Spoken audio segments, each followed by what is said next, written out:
Good evening. I call to order the regular meeting of the Mayor and Board of Trustees of the Village of Burr Ridge for Monday, September 28, 2020.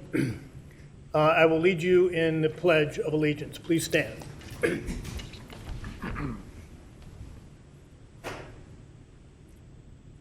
pledge allegiance to the flag of the United States of America and to the republic for which it stands, one nation, under God, indivisible, with liberty and justice for all.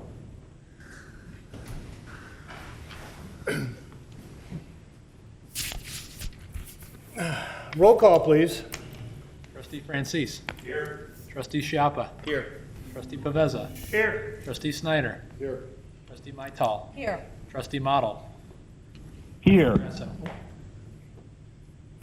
Did Zach call in? Yes. Oh, Okay. Yes, I'm here. Hello. Hello, we can hear you. Yes, we need a motion to allow Trustee Model to participate. He sent an email out today, this morning, saying his allergies, he's got a cough, and I believe he said he doesn't feel well. So he's calling in. We need a motion to allow him to do so under the Section 7 of the Open Meetings Act and our Section 2.64 of the Burr Ridge Municipal Code. A point of order, Mayor. Let's just see if we get a motion first. We have a motion? I'll go ahead and make that motion. Okay. We have a second? Second. Okay. We have a motion and a second. What's your point of order? I don't believe that this motion is necessary. The governor's executive order does not require a motion for my participation. It did not require one at the last meeting either. Okay. I believe the motion is absolutely necessary. This is the first Could that be time. repeated? I didn't hear the comment. Okay. I'm sorry. I believe he said he didn't believe the motion was necessary. But Zach, if you want to restate it and speak up a little louder, please. Yeah, I don't believe the motion is necessary because the executive order issued by the governor suspends those portions of the Open Meeting Act and does not require any motion. It didn't require one at the last meeting. It never has required a motion for me to participate under these circumstances. So I would argue that this vote is unnecessary. It wasn't necessary in prior instances. And I would argue that the board is being subjective and very punitive in deciding when I can and cannot participate in these meetings. That's not how it works right now. I'm allowed to participate without a motion. Well, in fact, I believe, and I've consulted with counsel, that you are wrong again, that under Section 7A, a motion is required because we are having a regular meeting with a full quorum present in the boardroom. So 7A governs, which says there has to be a motion to allow a member to attend. There is a motion, there is a second. Is there any comment? Otherwise, I'll ask for a roll call on the motion. Well, I'm just curious why the trustees are willing to make a motion now when they weren't, in prior instances. 7E. I wouldn't second guess your good fortune, Trustee Model. So let's just get a vote on the motion and move on to the people's. No, business. I want to understand why the subjective nature. Why do they just have these, arbitrary decisions? What's driving this? There must be some reason. Do you want me to respond? Sure.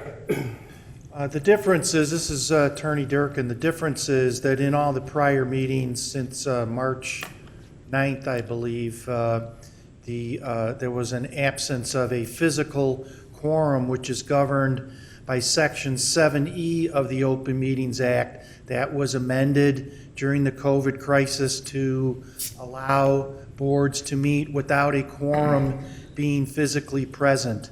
Since a quorum is physically present, that provision is not operative, and Section 7A, which requires consent of a majority of the board to allow remote attendance, is applicable. That's the difference. Attorney Durkin, I didn't ask you for that. That's the question I didn't ask. I asked my fellow trustees. I know you can't vote, Attorney Durkin, and you can't tell me what's in their mind unless maybe you're controlling their mind. But I want to know why my fellow trustees Asked and answered. Okay. refused to make this motion and allow me to participate. Zach, I'm going to call the motion. Why the arbitrary nature here? Why? Okay, roll call, please. Trustee Francis. Yes. Trustee Schiappa. No. Trustee Paveza. Yes. Trustee Snyder. No. Trustee Maital. No. The motion fails for Fails. 3-2, right? Okay, motion fails. I'm sorry, Zach, you won't be allowed to participate tonight. No, that seems very punitive. I don't see how this is legal, but thank you for your decision, trustees. Cut him off. Yeah.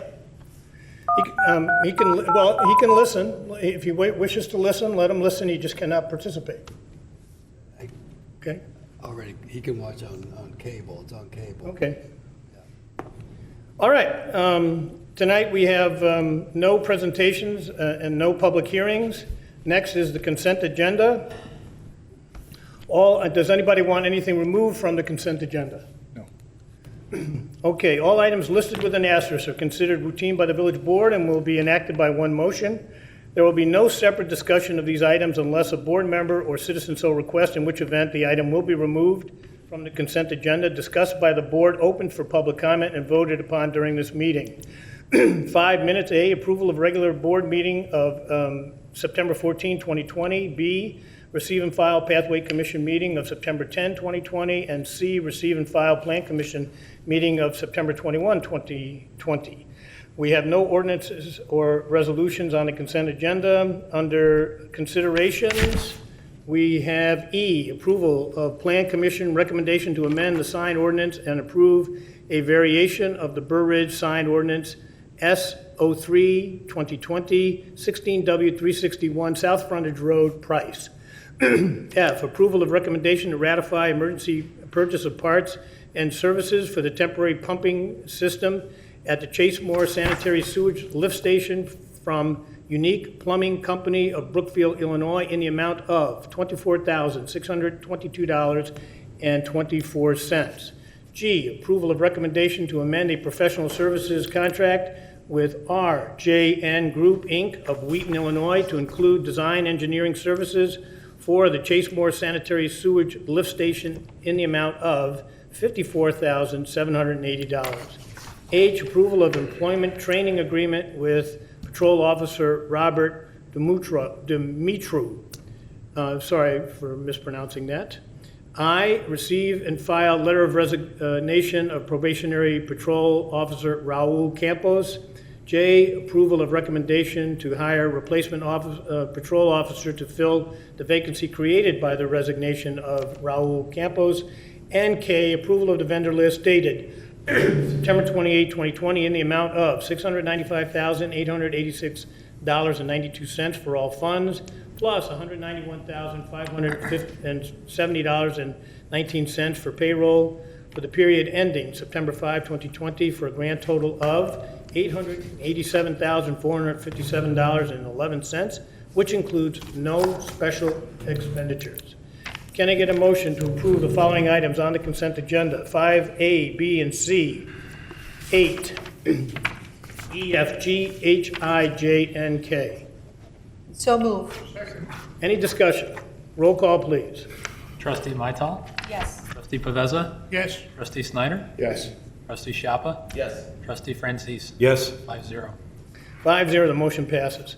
That takes us, we have no ordinances and we have no resolutions tonight. That takes us to item 8, considerations. A, consideration of Plan Commission recommendation to approve amendments to the Village Center Plan Unit Development, including revisions to the list of permitted and special uses and modifications to the street and sidewalk plan.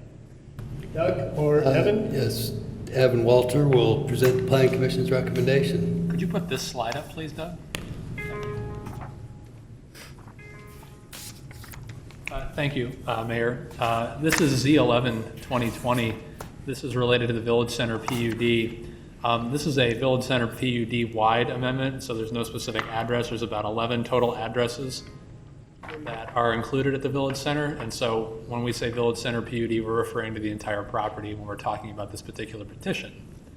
The petition before you is a petition from the Village Center ownership to effectively close one of the streets at Village Center Drive, or one of the blocks, I should say, at Village Center Drive, as well as amend some of the uses that are currently listed at the Village Center, moving some from special uses to permitted uses, and some that are not currently named into specific permitted uses.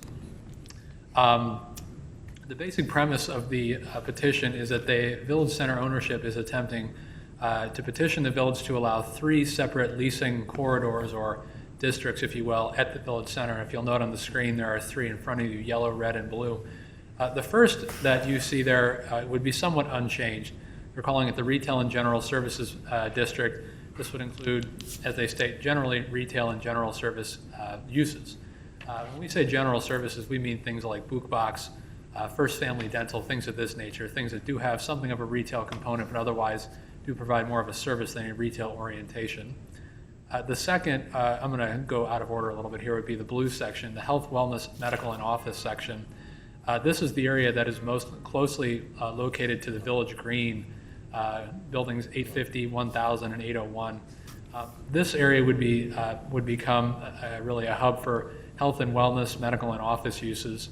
You'll note that there are several uses that are not currently listed in the Village Center's use list that are included in this particular areas, including doctors' offices.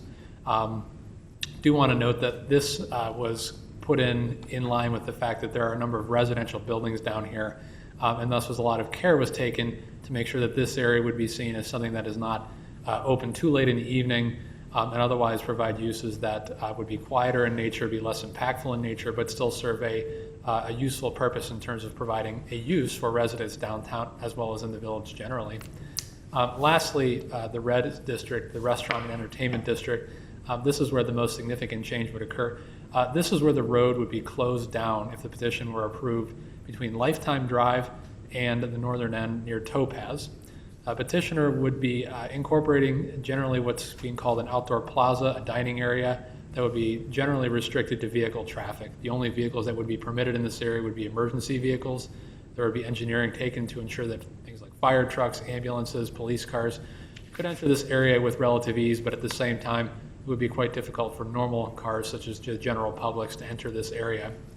And again, Doug, if you could scroll down a few slides to note the rendering the petitioner provided the village. Again, this area would be very pedestrian oriented. There would be generally no vehicle traffic, and it would be a place that could be used as an extension of the spaces that would be put there. Primarily what would be located in this area would be restaurant and entertainment uses. So things that they are noting here such as comedy clubs, escape rooms, indoor mini golf, arcades, axe lounges, and of course restaurants, bars, and evening life, as we would be calling it. Being able to use the outdoor space has been something that the businesses in this area have attested to being in support of, and as such, the Village Center is attempting to incorporate both uses and outdoor space into one, we'll call it entertainment and restaurant district. The page that's currently on the screen are the changes in uses that would be ratified if this were approved. There are a couple of minor but notable items that were changed at the Plan Commission level. The first is that in buildings 1, 2, and 3, there was a limitation on general office. In building 1, which is where First Family Dental is located, there was a 20% cap on the gross leasable area. And in buildings 2 and 3, there was a 40% cap on all gross leasable area. So it is not an unlimited amount of office space that they're permitting on the first floor. The petitioner does want to note that they would like to have veterinary services added to building 5B and 6 within this particular petition. It was omitted at the Plan Commission level, but they are requesting an addition of a veterinary use as a permitted use in buildings 5 and 6. Do want to note that restaurants were recommended for approval with liquor and live entertainment in buildings 2, 3, 4, and 5A. So that would become a permitted use, again, nearest the entertainment district area. There are also, Doug, if you could just barely scroll down to the items requiring conditional review. Perfect, thank you so much. There are 2 items that are requiring conditional review: amendments to approve facades and amendments to outdoor pedestrian areas in the entertainment district streetscape. A conditional review, just for the public's note, is a public hearing that is not a public hearing. Conditional review is something that requires Plan Commission and Board review and approval to put into legal practice, but does not necessarily require a public hearing notice. In effect, what this does is it saves time, but it allows the village to retain control over what does ultimately get approved in these 2 areas. So a facade improvement would be the best example we can give is Sephora being painted white. That is a facade amendment, such as what is described here. And then the outdoor pedestrian areas and the entertainment district streetscape would be approval of the final design, traffic included, of the entertainment district streetscape. So what's before you tonight is really a concept, basically saying that if you approve this, you want the Village Center ownership to come back with a more precise plan at a later date to get conditional approval for the outdoor district's entertainment space. And this would include the lighting, the type of concrete they use, the type of bushes they put in, the type of bollards that they have, the exact spec of the curbs that they would put in, where the traffic circle, if they're eventually added, would be put in, and the like. So this is not a final approval. You will see the majority of the streetscape again on a conditional basis. Just want to note that. I do want to note that there was an overwhelming amount of public support for this petition. We hosted, in conjunction with the Village Center, 2 public open houses the week before the petition. We had about 50 total attendees. I would say about 90% of the attendees supported the petition, as well as at the hearing itself last Monday. So we had quite good turnout, quite good response in connection with the residents that were down there, and the vast majority supported it, along with a number of businesses who also currently are located at the Village Center. I'll leave it at that for now. If there are any questions, I will be here to answer them. Thank you. Thank you, Evan. Let's start with the trustees. Do any of the trustees have any questions or comments on this item? Okay, I have a couple of questions. Can you put up the the diagram again with the color diagram? Great. So the roundabout, and it's in front of Topaz, Bicolor, that's still going to be operational if the street is closed down? Because I would think, because if it's not, then the traffic going through the rest of the health and wellness medical office area would also be no way to access that road, right? Correct. There would be no loss of street parking or access to Village Center Drive along Village Green, if that's what you're asking. They're also asking to reconstitute the traffic circle that was originally placed there when it was originally designed in 2005. Okay, a little bit more clarity from me, because I'm aware of both, but, so they're going to close down this restaurant entertainment part of the street, Correct. but is there still going to be access to the circle if you're coming off of Burridge Parkway? Yes. Yeah, okay. Yes. good. I'm sorry. Yes. Yeah, sorry, that was my error. What is an axe lounge? I've done it. Now, I just got back from the Colorado mountains, and they were having axe throwing Yeah. events at bars, which is an interesting combination. But is that what you're talking about? Yes, so I've done it. It's one of these up-and-coming franchise opportunities that it feels like it's kind of in every downtown now, so I'm not surprised to see it included. It's actually quite safe. It is something that is, I would say, adult-oriented, but I did it also with a youth group of young guys. So it is family-friendly, but of course there could be alcohol there. But it was very safe, and it's one of those things that are becoming more and more common around the area. Okay. I'm glad to hear about the Village Center residents showing up in support of this. I thought that was very significant. I was staying close to those meetings, at least understanding what was happening there. And so I was glad to see that there is some consensus, both from the residents and the businesses that are in the Village Center. I think this is a very good approach. I think it shows flexibility. It shows that this village is willing to work with business, especially in these unique times and uncertain times, to give the Village Center the best opportunity to remake itself. And obviously, the owner, who is here, has reimagined this, I think, in a very interesting and, from my perspective, hopefully a very positive way. So I'm glad to see all the thinking and the working with the Village Center and the staff and the residents and the businesses that are there. So glad for all of that. The owner is here. Is there anyone? Yes, Guy. I have some questions. Sure, absolutely.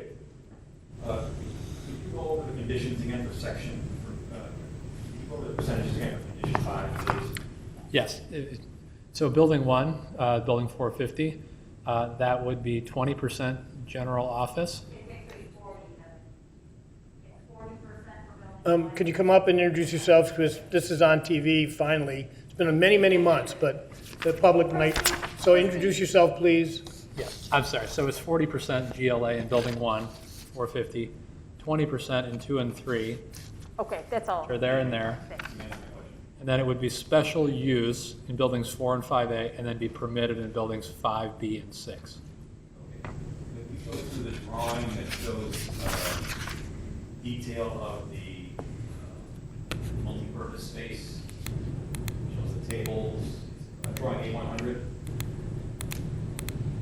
color. It's down there pretty far, so. Page 58. Zoom in on that, please.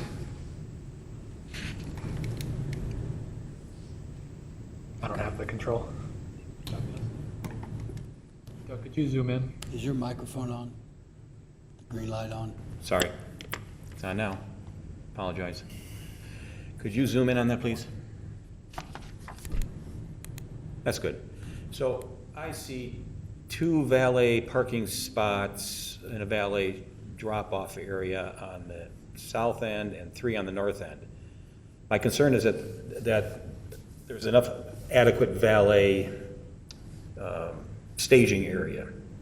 We had issues previously when Topaz, before the roundabout was modified and before the valet lane was installed for Topaz, with vehicles backing up into the roundabout. So I think with the increased restaurant demand in buildings 4 and 5 that's being anticipated, I feel that 5 spaces for total valet parking would be insufficient. I'd like to see that increased, and also with a separate divider, like is there now for Topaz, so that it's clear that that's a valet staging area, and that people that want to drive past there and exit or enter can without being stuck behind a car waiting to be valeted.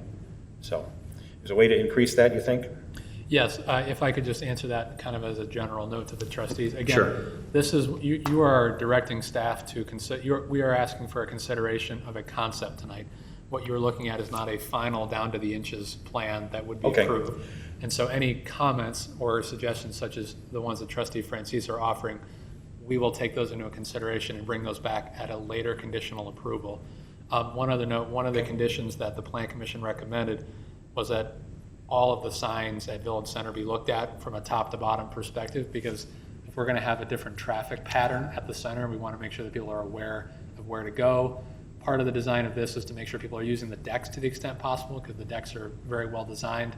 There's a door right to the deck, right next to Hampton Social. And so we'll be looking at ways to better signify any drop-off lanes, any waiting areas such as that. But I appreciate the comment. We'll certainly look into adding valet capacity wherever we can. Well, the concept in front of Topaz works now. I hate to see us go backwards in time to something that doesn't work and create a problem for these roundabouts. Sure. Okay, so that's my comment. So please come back with an updated concept that doesn't create this problem. What becomes of the outdoor space between buildings 4 and 5A in the wintertime? I'd like to direct that to the petitioner as to what their plans might be. Ramsey, can someone come up? Introduce yourself. There are people on the, Ramsey Hassan, Edwards Realty Company, owner of the Village Center. So we're looking for approval on the concept plan right now. Once we get approval, we get to the nuts and bolts of it. We get to the engineering, civil engineering, our architects take a look at it, and we come with a final plan. We are looking at a few different things for the winter. We are also talking with a company I think you guys are familiar with, Viewpoint, who's right here in town, looking to do something possibly all year round. Now, this is also up to the restaurants. So we're talking not only our existing restaurants, but the restaurants we're talking about coming into this district on how they see their outdoor seating. So this is truly a partnership, and we're looking for, our existing tenants have bought into it. So just so you know, this idea all sprung about because Hampton Social, you know, we talked, and obviously it was dire times, and it could go either way with them. And we actually talked about a way for them not only to survive, but thrive. And this kind of came out of those discussions and then snowballed. So in talking to other restaurants that we're already negotiating with to come into this district and our existing restaurants down to Topaz, we think there's a way to still activate this for the winter appropriately. But if not, we think this still adds an incredible enhancement for the season that it's able to be open. So I appreciate your comments, but I don't think my question was answered. What kind of things would you envision occurring here in the wintertime in this? Well, we intend on programming Space. this the same.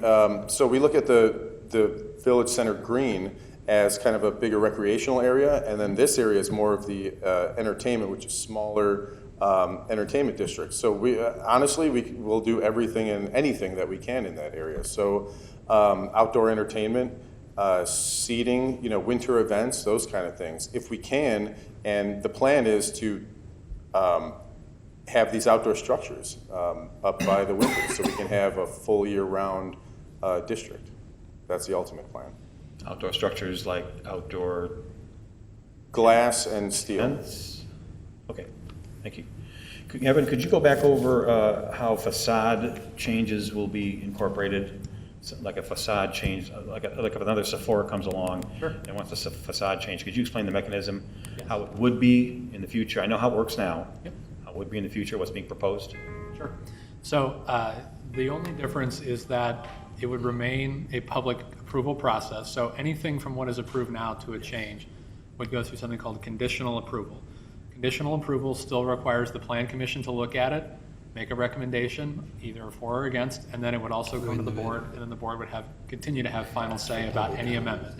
The only difference that would occur in this change would be that there would be no public hearing, which essentially means there would be no trigger of a public notice and then the waiting period that would occur therefore. It was simply a compromise between permitting the Village Center to do anything they wanted while also having the 6 to 8 week waiting period to get the facade approved. So Right. it can go on an agenda much faster, but still go through the entire village approval process.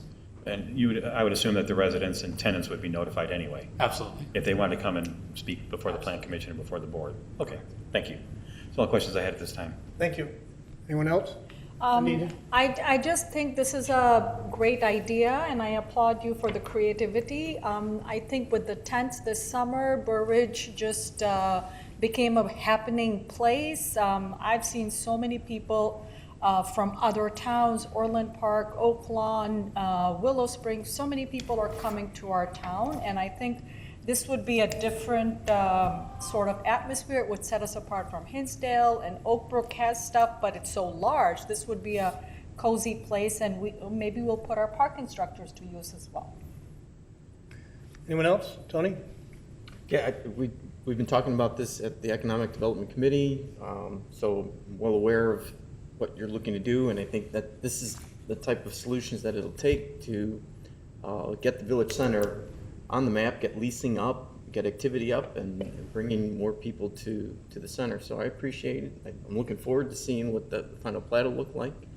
And I don't know what our next step is. We have to motion it to, or is it just a? I'll call for a motion to approve this conceptual plan. Again, the board understands it will get another review. Will the conceptual plan stop at the Plan Commission, or it'll stop at the Plan Commission? So we'll have an extra, group of eyes Layer, that are yep. well-versed, obviously, with the Village Center. So we are doing this as expeditiously as possible, but within our protocols and procedures, and having the right entities look at it, the Plan Commission and this board again, for this final approval. So I like the process, I like the thinking, nothing ventured, nothing gained, but at the same time, as Evan pointed out, we still have control. Okay? Anybody else? Okay, thank you, Ramsey. Anybody in the audience have any questions on this item? People can call in now. If there's anyone who wants to call in and comment on this, please do so. You have the number.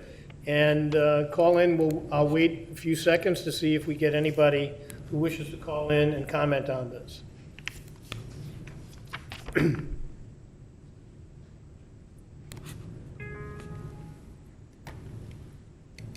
Village board meeting. Are you calling to comment? Hello? Hold on. Go ahead. Hi, this is David Atkinson, I'm the 850 Village Center Drive building. Can you hear me?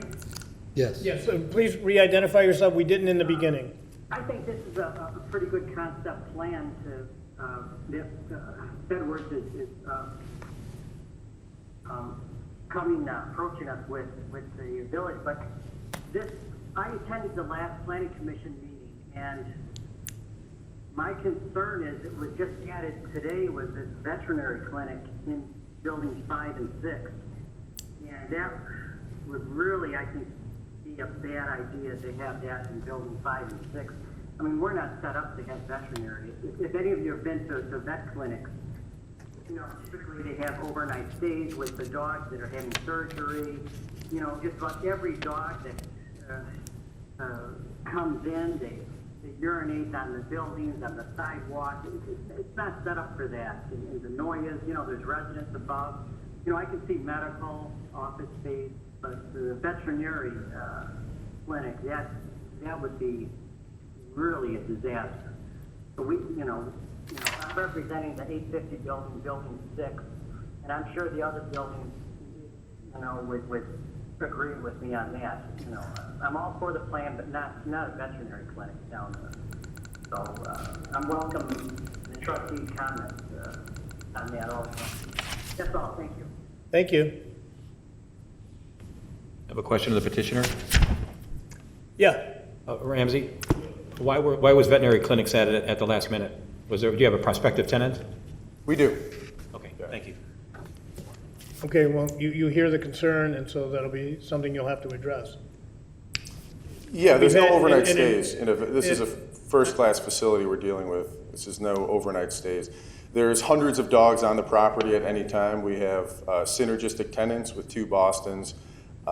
Most of the residents have dogs. I think this is a health and wellness that should go directly to the other members of the family, which are the pets as well. So I do not see it being an issue. We would never have a boarding clinic or anything like that. This would be a first-class facility, and we're in discussions with the tenant now. So when you And say, there would be adequate facilities set up for those kind of things that the dogs do. okay, well, you've had very good relations with the residents, 850. Obviously, you should keep them in the loop. In my opinion, we didn't have a very positive experience with, what was it called over in County Line Square? Beach for dogs? Beach for dogs. Beach for dogs? Yeah, beach, yeah, okay, beach for dogs. I'll leave it at that. So I think that there's a legitimate concern. Just as Trustee Francis pointed out, we had a valet problem, we fixed it, let's not create another one. This is the same type of thing. Let's learn from what we had before. Certainly overnight doesn't sound like a good idea. The dogs relieving themselves was an issue also at County Line Square. So those are things that I think you're going to have to address and make sure the residents are on the same page with it, okay? All right. Thank you. Any other questions? Anybody else wishes to call in? Yes? One quick question, Ramsey. When it's a veterinary clinic, if there's surgery, the dog has it, what are you gonna do if the dog is required to have the extra time? Gonna pack him up and send him somewhere else? I would have to ask that particular business, but they told me there's no boarding. You know, there's So no board. maybe for surgery, Well, that's what I'm trying to get to, is like, I know I had a pet, goes in, so we have to keep him overnight. So I don't want him to have him overnight. We have to keep him overnight. So you have an overnight. That surgery does come with its, so. I that'd think be a good one. that's different than overnight boarding. The pet has a small issue. Why don't you keep him overnight and I'll pick him up tomorrow? It's boarding overnight, it's just, you have a dog in the building. Just kind of curious. Well, I think boarding lends itself to more, you could have 20, 30, 40 dogs, boarding. It's just it's a service. That's not a service to board. This is a medical procedure that needs, the proper care afterwards. I have a vet clinic I go to, they also board dogs. Yeah, this one doesn't. Yeah. So I'm just asking for clarification. Yeah, I assume that if a dog needed to stay overnight, they would stay overnight, but I don't see it any different than the 50 dogs staying overnight in the apartments, all surrounding it. Yeah, but let's not mix those two concepts, please. I think that what you're hearing from the board, and I certainly agree with it, is there should be a bright line drawn in your negotiations that we probably will not accept any boarding. People going on vacations, any of that. If there's the occasional surgery that should be scheduled in the morning, and the anesthesia can't wear off until, and someone has to stay over, the dog has to stay over, well, that's something I think maybe we would deal with. But it can't be a regular event where there's going to be overnight stays and surgery scheduled at 4 p.m. and requiring people to stay over, requiring the dogs to stay over. So I think you're hearing that there should be a very bright line.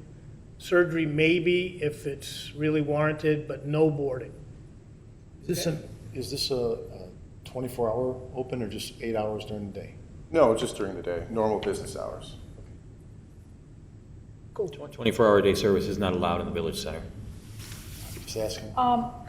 But in the case that a dog does need to stay overnight, then someone would be there to supervise him. There would be staff 24/7 then. I assume so, yes. Right. Which is allowed in the village center. Any staff can stay 24/7. They're just not accepting customers during that time. The doors are locked. Okay, so it's a point to put the sharp pencil to. Yeah, I understand. It's a valid All right. point. Again, conceptualize, again, we're having discussions. Obviously, after tonight, if any of you have any other comments, please get them in so we can get them to Ramsey. We are trying to work together, but this Burridge is still a very special place, and that's the ultimate goal, okay? All right, is there anybody else that would like to call in to comment on this? Any other calls, Doug? Okay, then can I get a motion to approve the Plan Commission recommendation to approve amendments to the Village Center Plan Unit Development, including revisions to the list of permitted and special uses and modifications to the street and sidewalk plan? So moved. Second. Yes, it'll be coming back. It's only for what is before us tonight. Is there any further comment by the trustees? Any further comment from the public?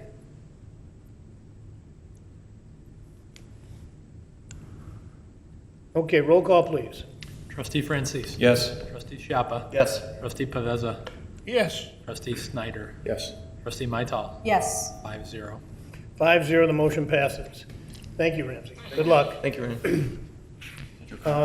8B, discussion of fiscal year 2020-2021 budget and budget wait list. Doug?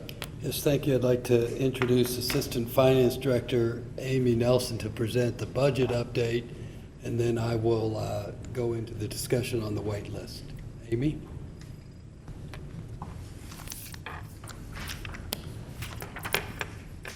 Okay, thanks, Doug.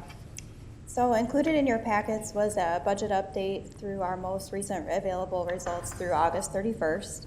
So tonight I just want to go through that, give you a brief highlight. I will start out with the general fund. As you recall, last meeting, the Lauterbach and Amon gave the ending results of the 2019-20 audit. So showing that the general fund ended with a surplus of over $178,000 on a cash basis budget. For revenues ending in May and June that we have completed to date, we have seen our revenue forecast exceed our forecast by $141,000. And expenditures through August exceeded our budget by a little over $95,000, which is largely related to the COVID-19 related expenditures that I'll show later in this report. And then just to confirm that the FEMA and the CARES Act funding applications have all been completed for DuPage and Cook County as well as FEMA. Those were submitted in for over $430,000. So to talk about the general fund revenue highlights, to start out talking about the sales and use tax, you can see in May we've exceeded our forecast by about 50%, and then in June it jumped up significantly, and we actually exceeded prior year's sales tax revenues. So these were all positive signs that we saw in the sales tax revenues that came in September. So both May and June exceeded forecasts. I did include July. Those numbers will come in October. We'll start to see those probably in the next 2 weeks, but based on the trends that we're seeing for both May and June, that was all positive signs for sales tax. One item to note for sales tax for June, included in this number is also use tax. And that number also includes a portion of the online sales that come in. And so there has been an uptick that they've seen in online sales as well as out-of-state retailers that have, so we've seen a significant increase in use tax. So that's included in that June number. Moving on to places of eating tax, following the same trends that we've seen with sales tax, those numbers have started steadily increasing since May. And obviously it's a shortfall from what we saw in the prior year, but we are seeing an improvement ever since the reopening. And then if the last significant general fund revenue to show is the income tax revenues, we did see a little bit of a shortfall in the earlier part of the fiscal year, but that's increased. That was largely due to the delay in the income tax reporting, but that's up 16% through August. Revenue items that are seeing a little bit of shortfall are permits and fees, which I know that's still very busy and active, and I think that is largely due to just when we were closed at the beginning of the fiscal year, so I anticipate that will catch up. And telecommunications down is slightly about 6%.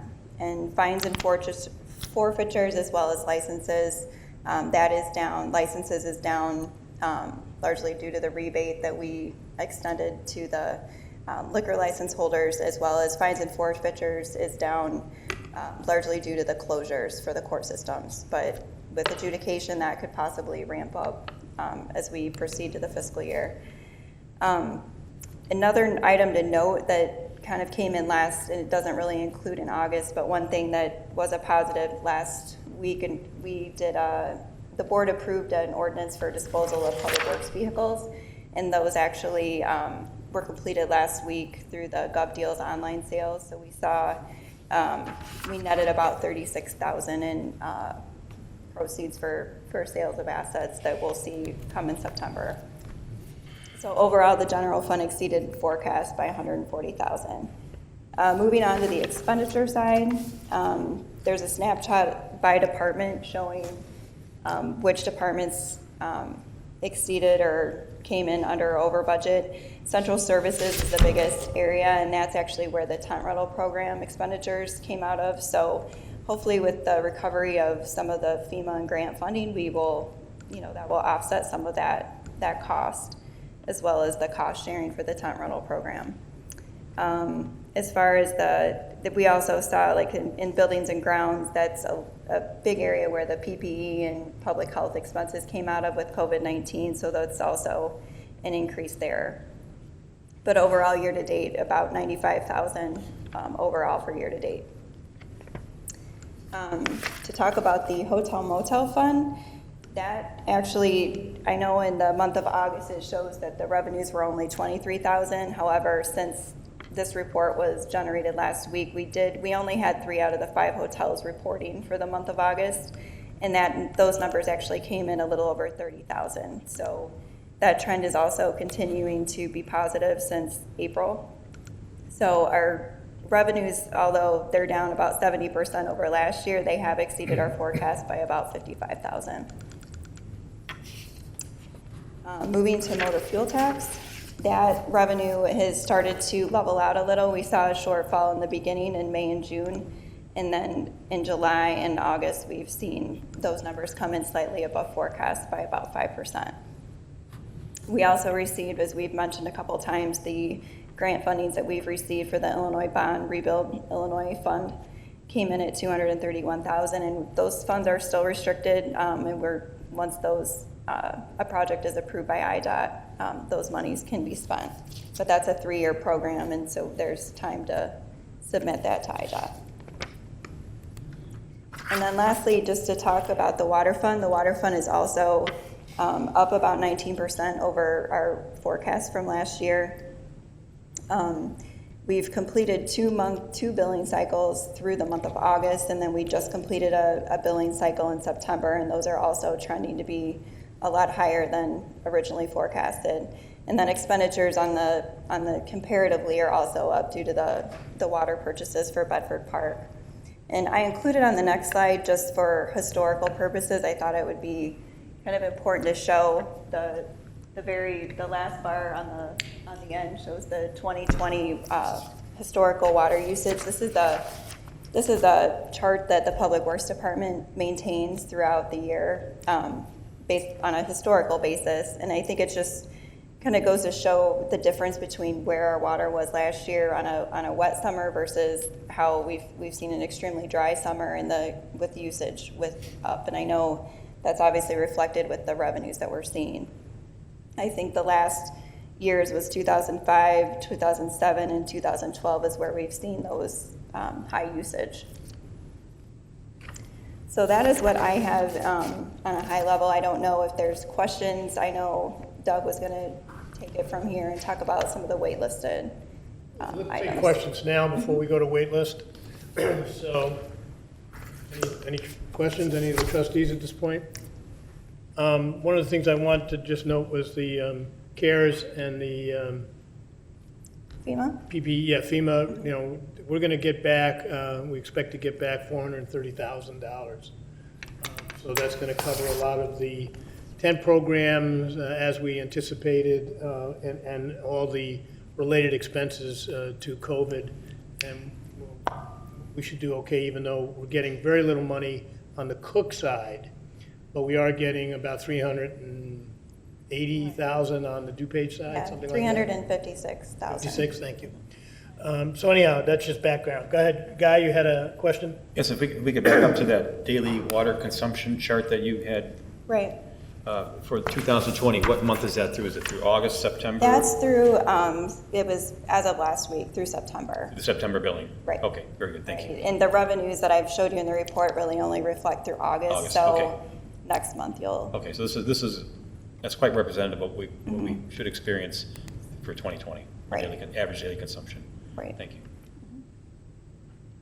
I will tell you that I was sent several emails in the last week from residents who got a little shocked from their water bill. I was, Evan and I and others were involved in explaining why. Not only have we had a very dry summer, but a lot of people have been home, and therefore there's been a lot more use of water. Showers, toilets, everything else. On top of that, plus the increases that we're receiving from Chicago as pass-on, and what we had to do to increase the infrastructure to provide the water. One of the things I think by the next meeting I'd like to show the public is how Burr Ridge is still, for Lake Michigan Water, is still one of the lowest cost providers in the area. We compare very favorably to, for example, to the DuPage Water Commission and what's charged there. But there was some sticker shock that, of course, as the mayor hears it right away from the public, as I should. And we did try to get those explanations out. So some of you may also be getting some calls if you haven't already. Calls? I looked at my own water bill and I called the village. I said, is there a problem? Is there a problem in my house? And I was immediately told, yes, it's double than last year. Your sprinklers must be running. I said, I haven't changed anything. So they were very kind. They said, we can send someone out, Mr. Snyder. So they did, and they said, absolutely, you're up another 20,000 gallons of water. So they handled it great. Two of the neighbors came over. I explained where it's still, and I think we did in the water committee, of 36 communities, we were in the bottom 3, so 33 or 34 of 36. So they're like, wow, is this going to be like this? It's we're all going back to work, just exactly what you said. So thank you. Village did a great job. Dave, thank you, and Amy, your group, thank you. Yes, Tony? I just want to say thank you, Amy. This is important for us to get these updates, especially with this pandemic that we're going through, and I appreciate the report. It's very comprehensive, a lot of information. So thank you. Thank you. Yes, Anita? I want to applaud the staff for being so careful and fiscally prudent with the budget, even before the revenues came out the way they were, but we were still on track for staying within our budget. So it's really helpful because now we can actually get to the wait list and really use the money in the most effective way. And thank you for putting together such a comprehensive report. Right, and one of the other things before you leave, Amy, is I'm sure you all appreciated it, but it was a shock to me, Amy brought it to my attention just today, that our June sales tax receipts were higher this June than they were a year ago.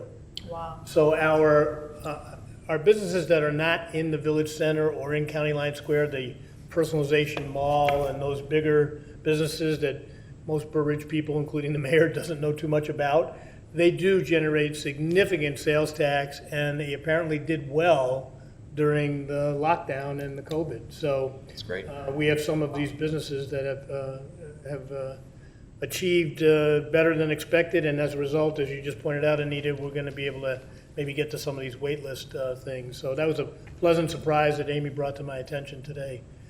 Sales tax higher this June than last June. Okay, Doug, unless anybody have any more questions of Amy, anybody in the public have any questions of Amy? If anybody wants to call in, they can call in at any time. We'll take the call and interrupt any of the proceedings. Call in any time. Okay, Amy, thank you very much. Doug? Thank you, Mayor. On the heels of that, cautiously, but definitely good news, I wanted to give the board the opportunity to talk about the budget wait list. You'll recall that when we did our original draft budget in March of this year, and right just before, in fact, 3 days before the lockdown, we had to go back and revise it. We cut $1.8 million from that original draft budget. We put all that on a wait list with the idea that as we go through the year, the fiscal year, that we could revisit some of these items, prioritize those items, and depending on how revenues are coming in, the board could choose to reinstitute some of these items that had been cut. And so I had previously provided to you on a couple of occasions a copy of a wait list with staff priorities, and I'd emphasize these are the staff's priorities, and we obviously it's up to the Board of Trustees to ultimately prioritize these items. But we wanted to give you the benefit of our thinking on these waitlisted items, and at this time we are recommending proceeding with a handful of waitlisted items that we think are important, critical to the village, and given that we have the resources to do them, that we'd like your feedback and then ultimately your direction on how to proceed, which items to proceed with. There are three groups really that I wanted to talk about. The bottom of your list, categories 3 and 4, are items that we feel can definitely be deferred to the next fiscal year. We feel like either through patching or for whatever reason, they can be postponed. We don't necessarily need to revisit those unless there are a couple of occasions where if something fails, we're going to have to come back to you and say, okay, this didn't make it through the year. We'll have to come back and revisit that. But I wanted to focus on these two categories that we've identified at the staff level as priority 1 and priority 2. In the first section of priority 1, first on the list is ballistic shields. Police department can use drug seizure funds to buy that, so there's no impact on the general fund. Those are very restricted funds anyway, so this is an ideal opportunity to go ahead with that purchase without impacting the general fund. The next on the list is a guardrail replacement on North Frontage Road, east of Elm Street. Dave Preissig, Public Works Director, Village Engineer, informs me that that's getting worse and that it needs to be replaced, and he's recommending that we proceed with that this year. Likewise with Parkway tree trimming, we thought maybe we could get by, but we're starting to receive a lot of complaints, and our forestry staff is noticing some problems. and they feel like putting that off again, it was deferred in 2019, but putting it off again would not be prudent, and they're recommending we proceed with that. That's $82,700. Next on the list is a grouping of 3 items which all would fall under a potential contract for vehicle leasing. We've got a sedan, a police department sedan, and squad cars, and a dump truck in Public Works. We would like to come to you it's actually October 12th board meeting, with a contract with Enterprise Leasing. You will recall that the board talked about this at its budget workshop back in March, and we would like to proceed with that. I put in a number of $90,000 for the fiscal year cost. I think it'll be less than that. That's really the not to exceed number. As we dig into this deeper, we may decide to postpone 1 or 2 vehicles, and we don't know what the exact delivery dates will be. And that's the $90,000 is assuming a delivery date by December 1st of all these vehicles, and I don't think it's likely that we would get them all that quickly, so that number could go down. But again, we would come back to you at the next board meeting with that contract.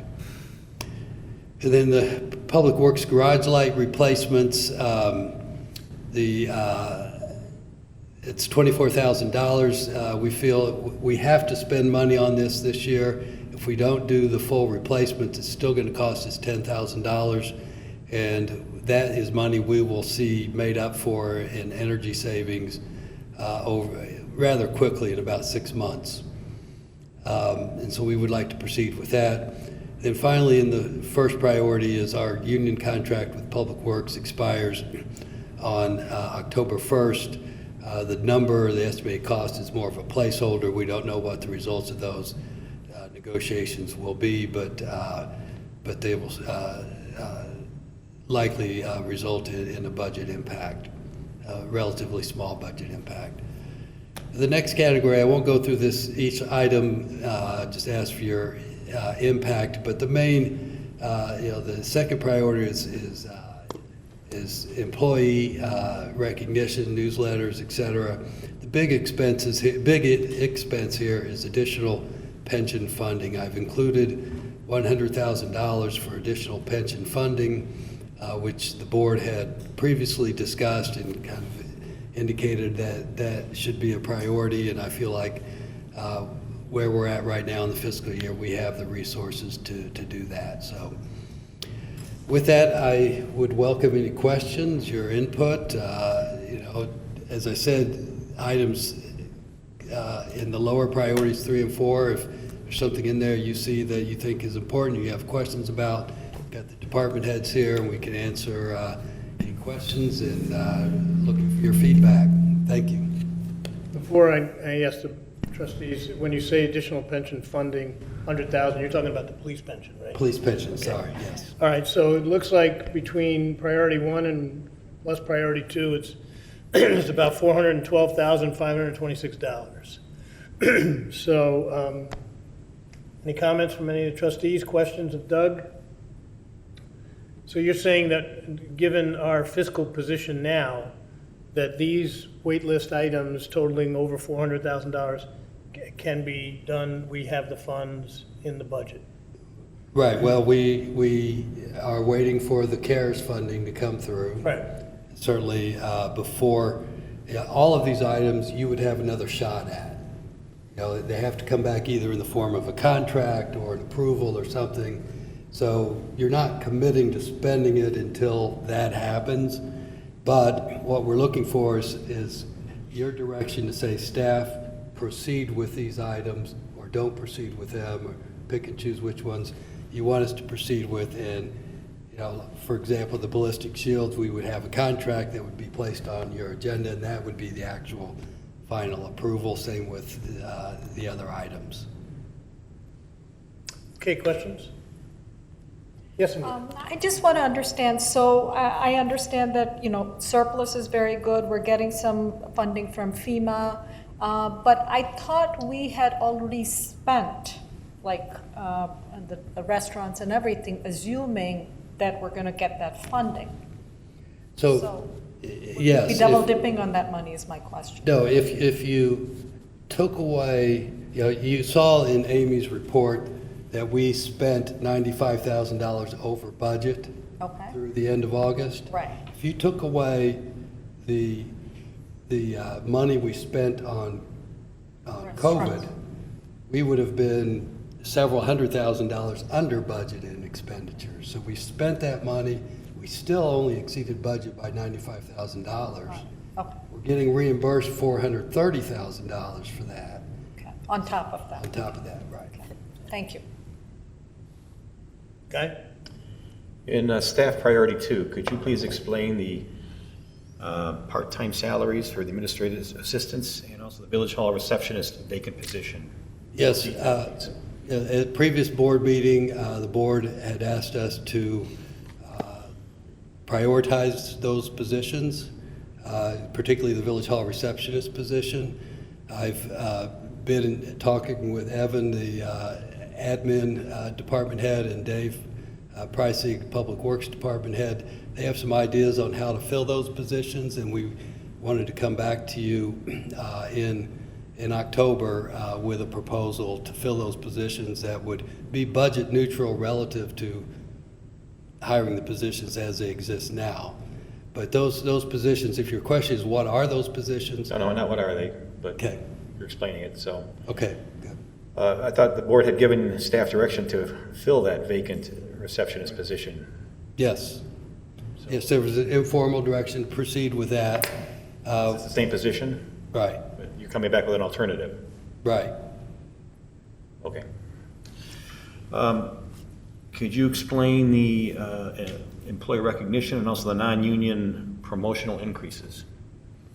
The employee recognition is events such as holiday party. We traditionally give a $50 gift card to each employee at the holidays, so it includes that. There's other employee events that we have in the spring. Okay, so I'm going to give you some experience from the private sector. Those of us in the private sector have been required to take pay cuts to hang on to our jobs. We're required to take furloughs to hang on to our jobs. Our 401k company contribution has gone away. So I have trouble having those items, employee recognition and also promotional increases, number 2 priority. I wouldn't want to see those 3 or 4. It's my opinion. I'm only speaking for myself, but I know others here that work in the private sector have undergone similar, if not equal, dramatic changes to their financial positions with respect to their salaries and their benefits. So I don't see why the village would be exempt from that. So far they have been. There have been no layoffs, there have been no pay cuts, things have been put on hold, but certainly the contributions are being made to whatever. But I think it's time that the village gets in line with the private sector. Thank you. Okay, anybody else? Yes, Al? The one question I look at is, with the uneasiness and uncertainties we have with funding, I'm really uneasy about the additional pension funding of $100,000. I assume we've got to make a regular required payment, that's a given. But the additional one, I'm a little leery about. Yeah, I was going to raise a question about that too. It is something that I've been advocating for, but I did want to advocate for it in a comprehensive plan. And I don't know what just putting in $100,000 does if we don't have a comprehensive plan going forward. So I don't know that we're in a fiscal position to make that decision yet. Maybe we are, maybe we aren't, but it seemed to me that the $100,000 contribution, I was going to raise it just as you did, Al, might not be appropriate now under these circumstances if we cannot also formulate a comprehensive plan. So, yes, Evan, you want to? Yes, not necessarily related to the financing side of things, but at DMMC, there is a lot of discussion that the state will take action on extending the amortization schedule from 2040 to 2050 on the police pension side. And so additional funding may come back to you in the form of savings because they're extending it out a further 10 years. Almost every other pension fund is 2050 or beyond right now. So just be aware that you may be, if you committed to that, you may be committing to something that may come back to you in the form of stretched out funding schedules. So please be aware of that. They are planning to take that up as a legislature in the veto session this November. Meaning, if more prudently, we would wait and not use Correct. the 100,000. Correct. Take a year, see Yeah. what happens legislatively. I think that is the most prudent thing to do, given the circumstances, and then that is additional information that just convinced me that we shouldn't spend $100,000 on, with all due respect to our police. We are going to make the regular commitment payment, but not the maybe additional 100. Yes, Joe? And then we'll get back to Guy. Following up on Trustee Francis, a couple of the things, the shields, it's not coming out of our drug fund, or out of our drug seizure account. That's a no-brainer. The guardrail, safety. ComEd, we're getting 2/3 replaced. Okay, that's pretty safe. Tree trimming, if it's a situation where if Park District, or Public Works state we should, we've deferred it. Again, it's another safety issue. Comes down to the garage lights. I already made that statement, but police cars, we've discussed that over and over, and if leasing comes into place where I think we looked into it before where there was a savings to begin with, a few of them, and back to that other thing, we've had direction, I'm glad that Doug's gonna be bringing up in the next meeting about alternative to put somebody at the front in the office, because every time I've called the office, Andres is answering the phone. And if we're paying him more than $15 an hour and he's answering the phone, that's not that good. Thank you. Okay, anyone else? Yes, Guy? So I thought that staff had come to this board, I was talking about the pension fund contributions. Staff had come to this board in the past with several alternatives to get us more whole on the pension fund, get us above the 70%, or above the minimum that the state requires. And one of the alternatives was a $100,000 contribution over 10 or 15 years. I can't remember what it was. So there is a plan. This is the plan that was, this is a component of the plan that was best received, thought of as the best solution. So to answer your question, that's all. Okay, I may have missed it, but I don't know, did we ever say we were going to? I just wanted to just add to that, but if what Evan is saying goes through, then the whole playing field will change and the whole projection will change. I understand that. I'm just commenting on the fact that he was asking about a plan. Yeah, I know it was discussed, I know we wanted a plan, maybe I missed it, We never really finished. I don't know that we were talking about a phrase I'd never get right. But, Close-end. yeah, funding and things like that, so I think there was a conceptual idea that we were going to try to spend $1 million. How we did it but I don't know that it ever got approved by the board. No, it didn't get approved. Right. But it was the plan that. Yes, it best was a plan, surfaced, that was the best plan that came. Right, and so maybe I misspoke, but yes, there was a general plan discussed. How we were going to fund it was discussed. We never actually passed it. No. Given the fact that COVID has hit and now what Evan tells us about DMMC's likely plan, and it wouldn't surprise me, frankly, consistent with what Alice said in the past, that the state's going to recalculate and do the best it can. And so maybe the 100,000. My point is, under all the circumstances that we're dealing with, maybe the 100,000 drops out of priority 2, goes maybe. So if that. Maybe there's more we can do with the 100,000. Yes, guys. So if that pension deadline is extended, or not deadline, if the schedule is extended to 2050, some of those people haven't even been hired yet. It just boggles my mind, just kicking the can down the road.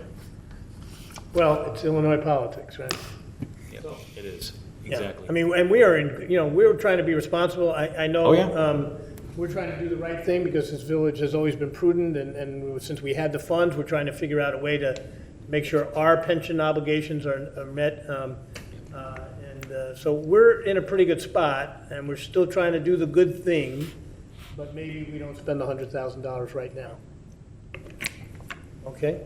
And I will echo, I have the highest regard for our staff, of course, but as many of you trustees must know, in the beginning, when Guy and I were on with Doug and Evan and occasionally the police chief, Public Works, Finance, on 2 calls a day, 7 days a week, for the first few months of this, one of the things we often discussed is we didn't see much savings in in cutting people's salaries or putting people on furlough, and we felt that we would get a better return in both loyalty and service, et cetera, from our staff.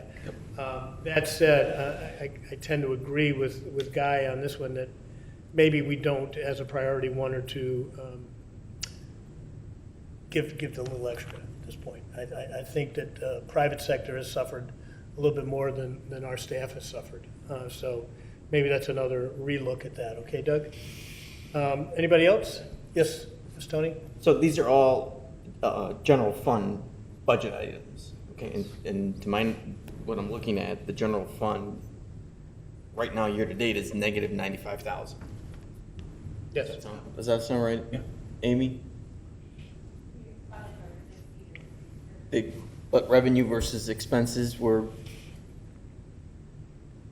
The revenues for May, June, and here it says we have year-to-date number for the expenses, but I don't see year-to-date numbers for So the revenue. expenditures exceeded the budget by 95,000. 95,000. Right. Okay. Revenues, we really only have May and June for sales tax, so Right. revenues right now are over 140,000 over forecast. And then plus we have the general fund surplus from 2019-20. Okay. And so these are essentially operating expenses that we've got to make. Thank you, Amy. And I agree 100% with safety for our residents, for our police, and some of the no-brainers, you know, the ballistic shields where there's no cost or impact to our budget, makes sense. But you know, I can agree with all priority one costs. It's just get down to priority two. Maybe we look at that at another time. But for right now, I think we can work to figure out how we can get these priority costs. I mean, the Public Works Union, we start negotiating that coming soon. So there will be increases there. So Okay.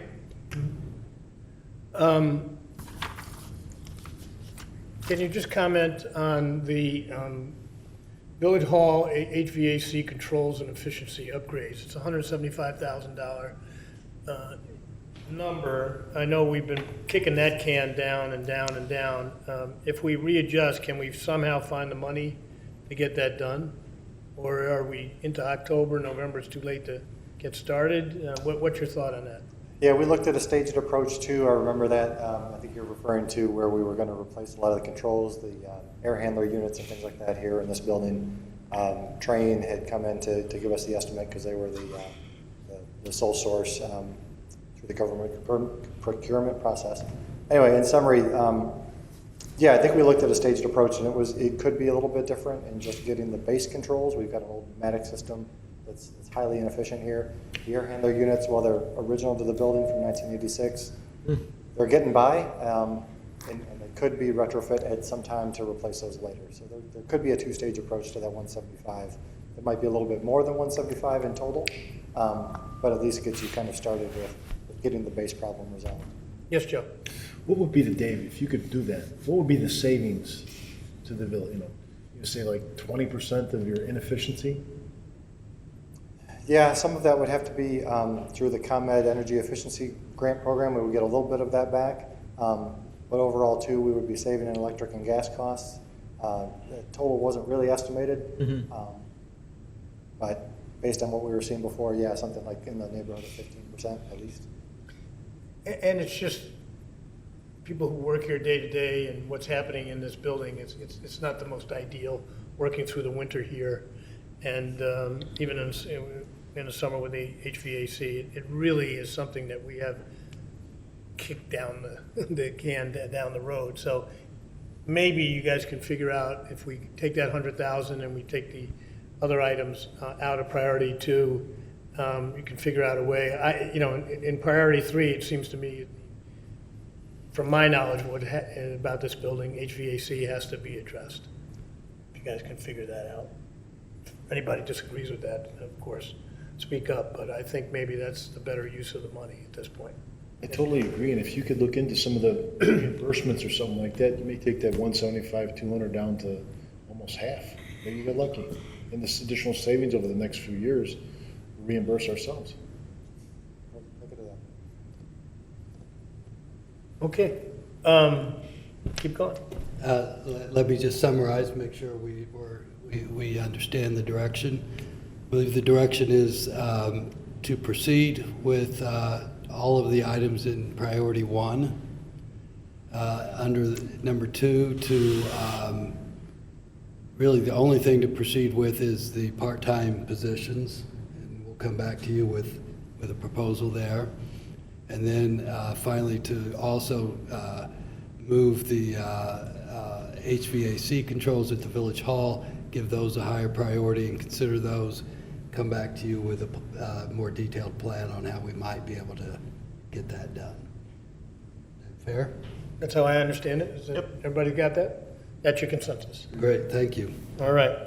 Okay. That will take us to HC, update and discussion regarding village adjudication program. Good evening, Chief. Good evening. I just want to give you an update as soon as the presentation comes up. We've got a brief presentation for you, just to give you a status on where we're at with this project. It's a fairly big project.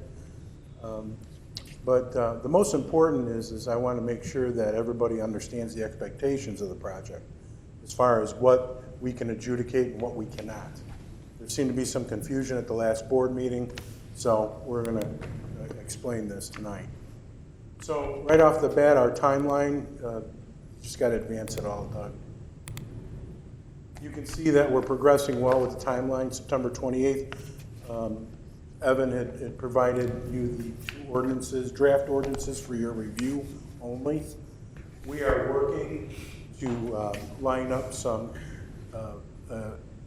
hearing officers for the board to interview and make a choice on.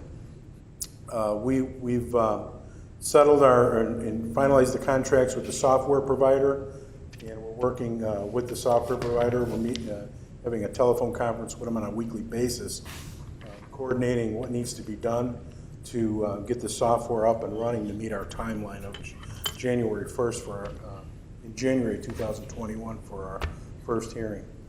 One more, Doug, please.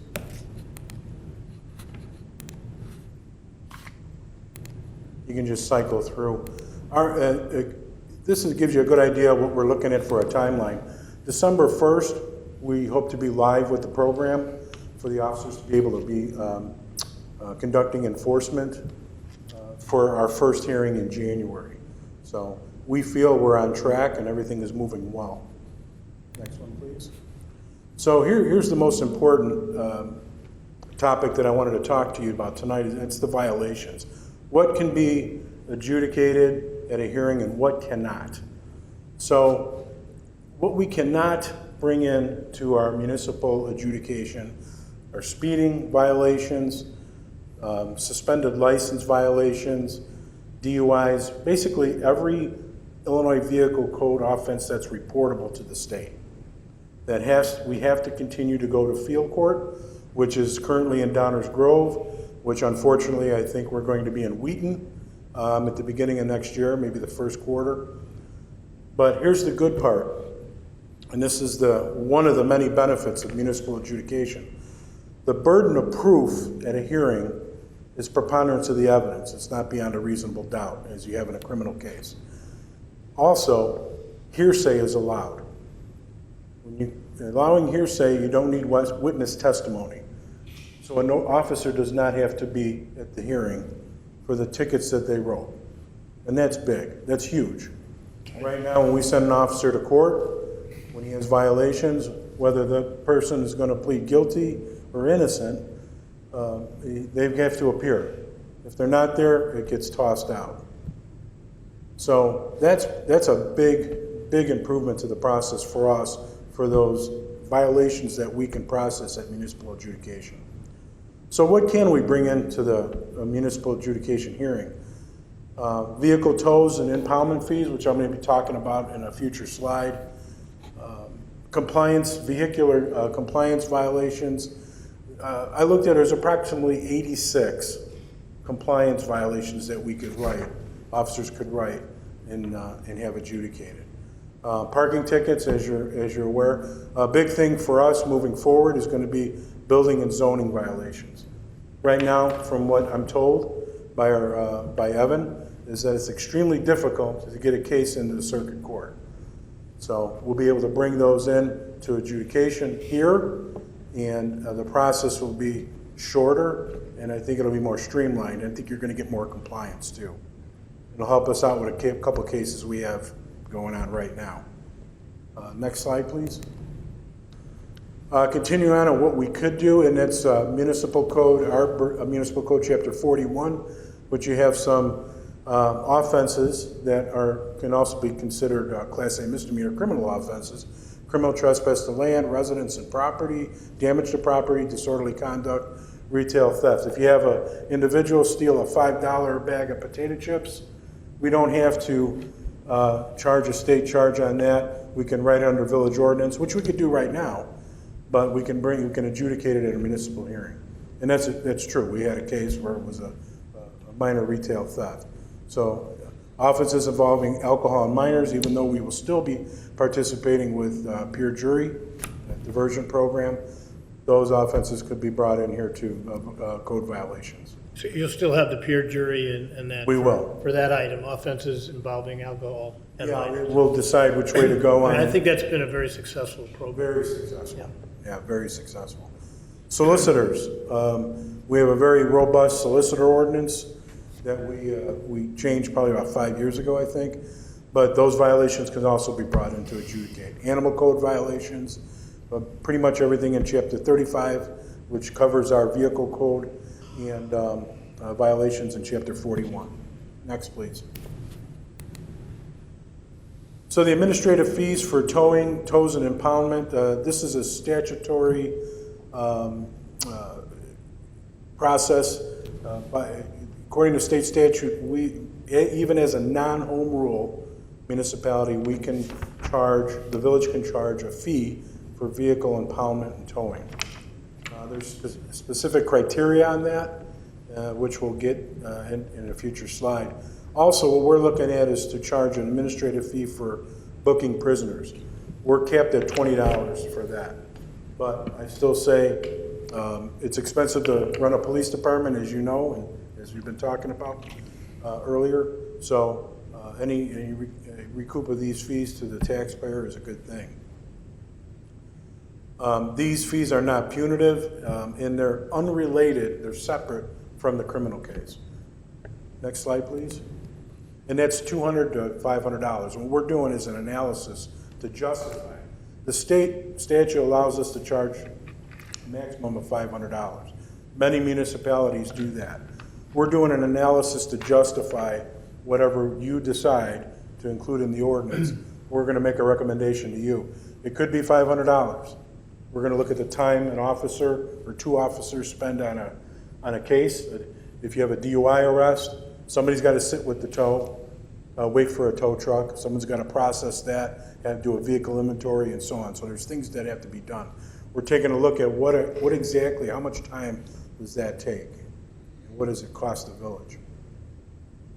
So here's the criteria of when we can tow a vehicle and when we can't. So it's pretty specific. It's not automatic. If we can secure the vehicle safely, we do so. The vehicle has to be used in the commission of a crime. And also, one of the criteria is when an operator has no license or proof of insurance. As I said, when vehicles cannot be towed, is when the vehicle can be safely parked, or when the owner gives another person permission to secure their vehicle, a licensed driver. Next, please. What this is, I said I was going to address a sample fine schedule. And we're looking at this type of fine schedule. This is an actual fine schedule from a DuPage County municipality. So as you can see, basically you have the fine, whatever the fine is, and you see the scale with if the fine is paid within 14 days, within 15 to 30 or at hearing. So the fines will be set. For example, compliance warning is $100 at this municipality, $100 to $250. But if the person comes in within the first 2 weeks, there's a discount by paying that ticket ahead of time and not going to hearing. So it's another example of trying to gain compliance. The process for the individuals that get the citations, the ordinances, they're not going out to Wheaton, they're not going to Downers Grove, they're coming here. So if it's a resident or someone that lives in one of our neighboring suburbs, they're not driving 27 miles out to Wheaton like we do for our cases. They're coming here. Also, hopefully, depending on what time that we decide that we can have the hearing, they'll be able to attend. Maybe they could leave work early without having to take the whole day off, as what some people normally have to do. So that's just an example from another municipality, and we will put a proposal together at a future meeting for you to decide, which will be part of the ordinance. But we are looking at this type of a fine schedule. Next, please. So an adjudication hearing officer selection. Right now, Deputy Chief Loftus is actively seeking requests for quotes from hearing officers that neighboring municipalities utilize. So far, we've reached out to probably about 5. We've got 3 solid responses back, right, Mark? We're waiting on the 3rd. So we hope to present at least 3 judges for you, or hearing officers for you to interview and make a decision on. There is a criteria for the what a hearing officer has to have. Next slide, please. So they have to be a licensed attorney. They have to be licensed to practice law in the state for not less than 3 years. And you can see it goes on. I don't want to read it to you, but these are the criteria that the potential candidates have to meet, be qualified. We're shying away from residents of Burr Ridge, just in case they have to deal on a case with their neighbor. So unfortunately, I've had a couple retired judges reach out to me, but you know, they'd be great candidates, but I think might be a conflict of interest there. Or they'd have to recuse themselves, and we'd have to have another hearing officer. So. Be nice to have someone who is a former judge, though. It gives a little bit more than an attorney that not less than 3 years kind of. I mean, I don't know how many. Defer to the board, but I don't know how many. I know how many. You know, we have several great retired judges that live in Burr Ridge, and yeah, you know, when they feel they have to recuse themselves, well, then they have to recuse themselves. But I wonder how often that might come up, right, as opposed to having a real former, well-credentialed judge, who they just bring some equity to situations. Mm-hmm. Sometimes that maybe. Well, anyhow, I'll talk to you a little bit more about that. I'd like to talk to the trustees about that. Yeah, nothing's set in stone, so. Right, of course. Well, following your thoughts, I think that's a great idea, but how many times is Judge Francis going to run across his neighbor or somebody else? 1-2 times a year maybe? Yeah. So, but for the most part. So anyhow, I'd like to talk about that, but also what is their, do we have a budget for them? They're compensated obviously for their time? Yes. And is that kind of a statutory set fee, or is it something that the municipalities I don't believe it's statutory, is it? It's not statutory, it's one night stage. It's not? You determine it. Okay, and we would just get guidance? On an hourly basis. We get guidance from what other people are doing, Yeah, we've been talking, I've been talking to a lot of colleagues, and Mark has also. Yeah. Now, I think the trustees understand this, but I want to just make an explanation. I'm sorry to interrupt right now, Chief, but there's 2 things driving this. Number one, the adjudication program itself has been very successful in other communities and obviously is more efficient, we think, on many of these levels, and it brings revenue into the village. The other thing that's the driver here, also for me, because I've been involved at the county board level, is that the county board has now decided not to fund the Downers Grove court. It's hard enough to get to the Downers Grove court on Saratoga. You know, I think many of you might know where it is off of Ogden. Now they're going to be required to go to Wheaton. Believe me, I know trying to get to Wheaton in the morning, we're going to lose our officers for at least a half a day to go up there on a few tickets.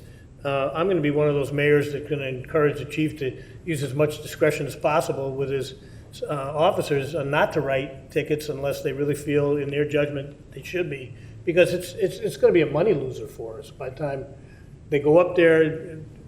Overtime pay and everything that's required by contract, we're not going to see any money back. So I'm a big believer in this adjudication program before that. Now with the idea that our officers are going to have to go up to Wheaton is just, to me, absurd. I made my position known to a lot of the county board people. They're going to still do it because they see it as fiscally necessary.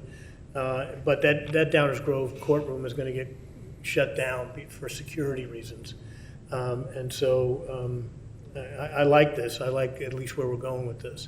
One of the other trustees who isn't here tonight keeps seeing ulterior motives with the legal fees and everything. I don't know where lawyers come into this other than we'll have a hearing officer.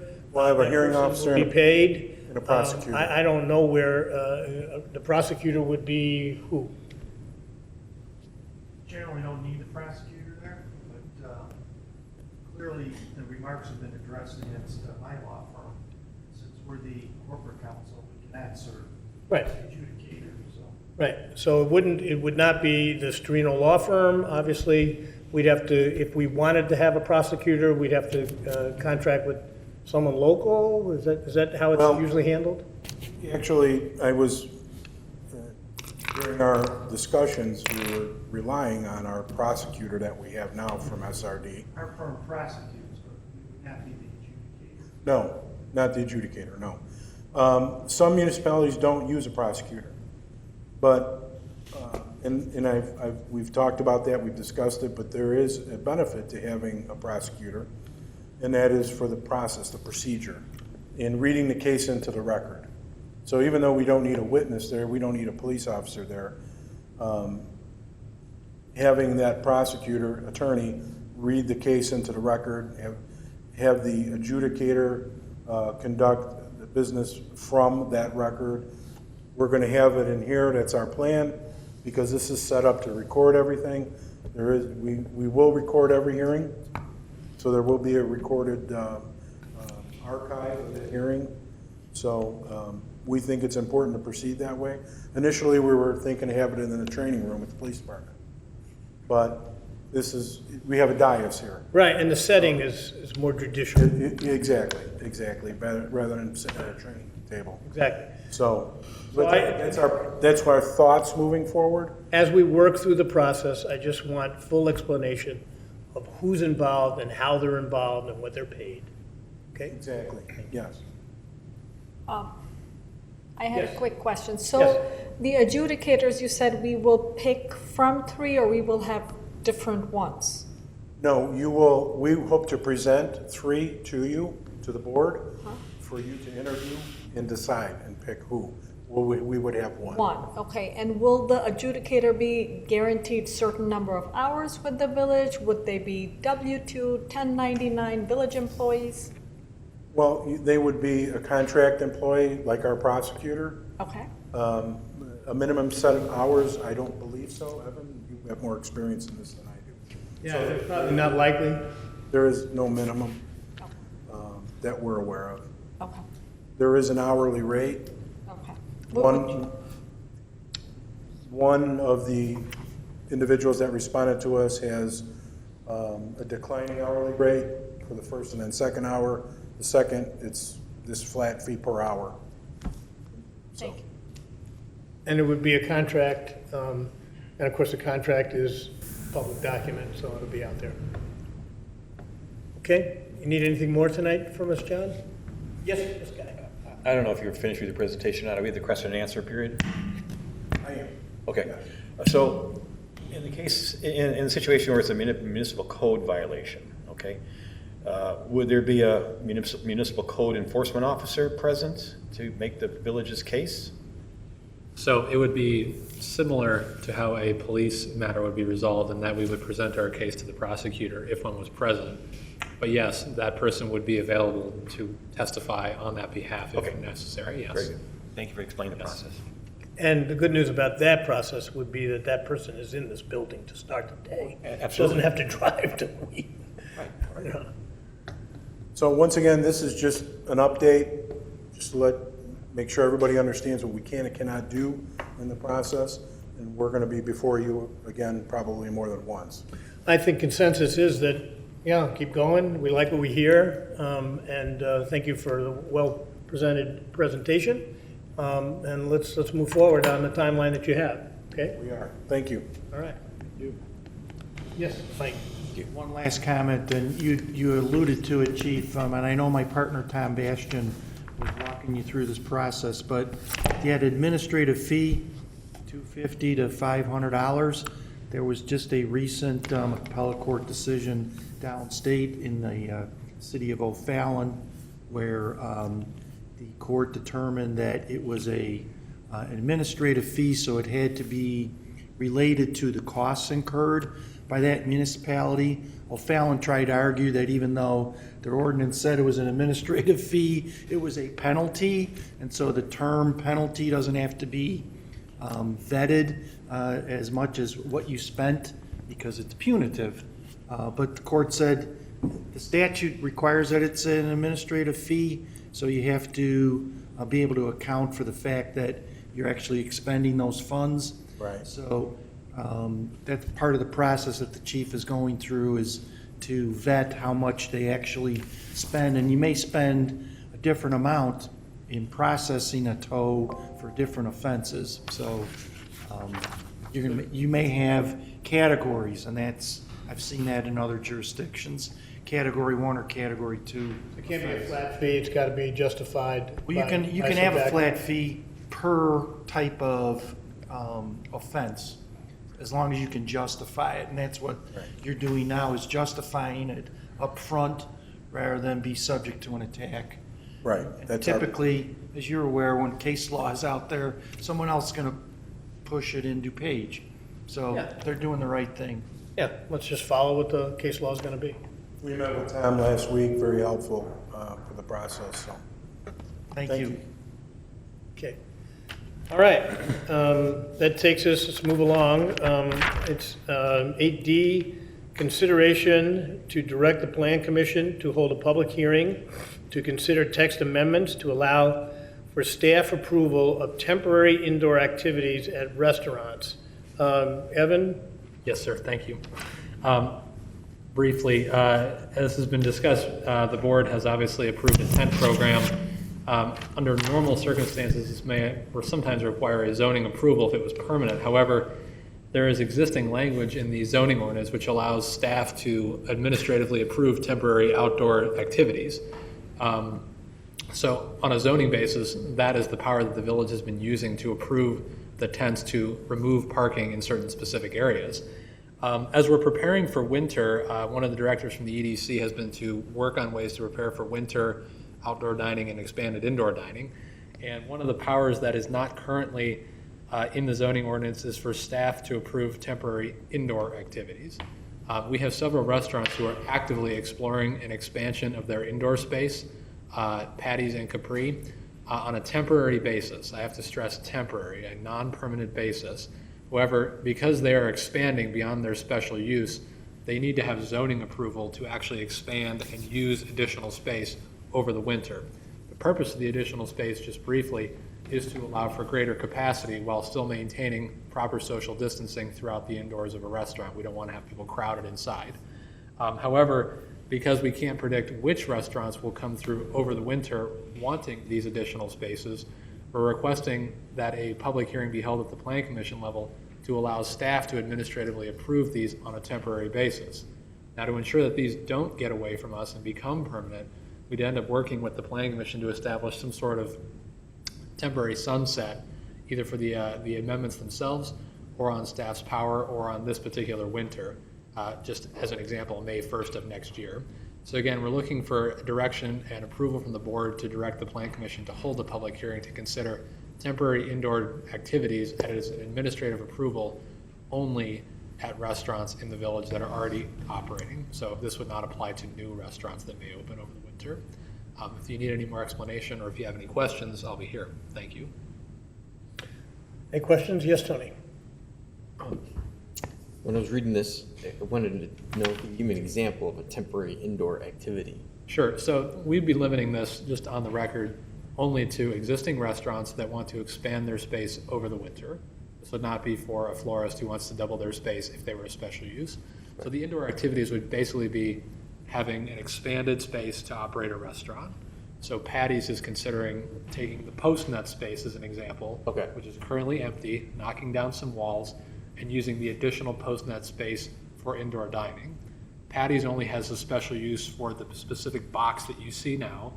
And so to add that space would normally require an 8-week public hearing process. But because the winter is short, we're trying to make sure that we're staying on our toes to be business friendly. We're looking for a recommendation to allow the Plan Commission to hold a public hearing to consider staff to administratively approve any zoning needs that are necessary to accommodate that. That would include any zoning requirements, parking requirements, things of that nature. If there are any liquor license issues that come up, which we think that there are coming, that would be handled separately as I normally would with the Liquor Commissioner and the board. So it's temporary, it's again COVID-related, getting through the winter. We want to be sure the Plan Commission has a definite stop, it doesn't become permanent. And so one example is Patty's, where they're going to break the wall. The little room that they have in the back, they're going to keep going, break that wall down, go into the post-net place. They're working out some temporary, very attractive lease rates with Garber in this example, because it's empty anyhow. So Garber's working well with them there. Same situation applies to Capri. Capri's more, it's not direct. There's somebody, but there's that empty Aleppa. Designer store. Designer store, that's empty. Garber doesn't see an immediate need. What I understand is going to happen is Capri's going to apply for a certain kind of liquor license or an extension of the liquor license so that they can have space there to hold people while tables are, he's got backed up situation, so he's going to maybe serve little pizzas, little appetizers, drinks. Maybe people, that's all they'll do and leave, or they'll wait there until their table's ready. That's the idea, to get them through. A big issue that we have right now is that we have to have social distancing. So if you're at these restaurants, where do people wait? So normally if you were at the front of a restaurant such as Capri, you might be able to wait outside or wait in the front. But because there's COVID, of course, we don't want to have people crowding, so thus the additional space. I mean, many of you know Capri, for example, on a busy Friday or Saturday night, how often that whole bar area, out the door, to the heated entrance space, how many people were just on top of each other? Well, we can't allow that. But to maybe accommodate for that, we're going to have this extra space for just a short period of time through the winter. And if this can be done in other spots, in the Village Center or anywhere else, the idea is that we can't have a process where by the time they get through all the approvals, it's springtime, okay? So that's what we're asking. The Plan Commission will keep the reins on this. The board, of course, will keep the reins on this. And the staff will keep us apprised of what's going on. Great. Thank you. So unless there's any more comment, yes? Just a comment. I think this is a great idea to help support our restaurants, help them survive. Another idea, another concept. You can react to their requests in a timely manner so that they can weather through the difficult times in the winter when they won't have tents outside or may not have tents outside. Also keeps them in compliance with all the CDC, COVID-19 criteria, recommendations, et cetera, for social distancing, keeping spaces, maintaining your bubbles, and all that good stuff. So I support this 100%. And I just ask that staff keep us apprised on any final decisions that are made, any moves that are being made, such as Patty's or Capri or whatever. So we know that it's being successful, that's all. Certainly. Great, thank you. Anything else? Okay, then I need a motion to direct the Plan Commission to hold a public hearing to consider text amendments to allow for staff approval of temporary indoor activities at restaurants. So moved. Second. Any discussion? Anybody from the public that's here in the building? Anybody that wishes to call in and comment on this? Please do so now.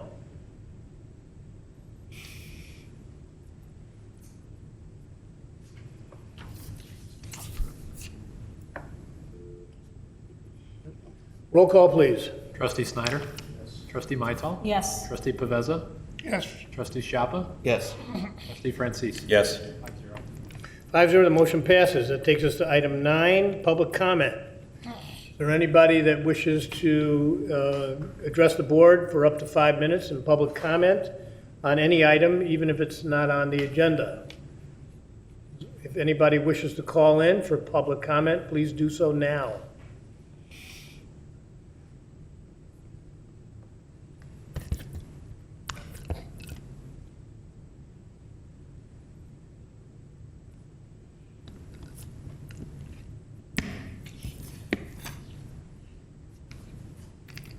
Anything, Doug?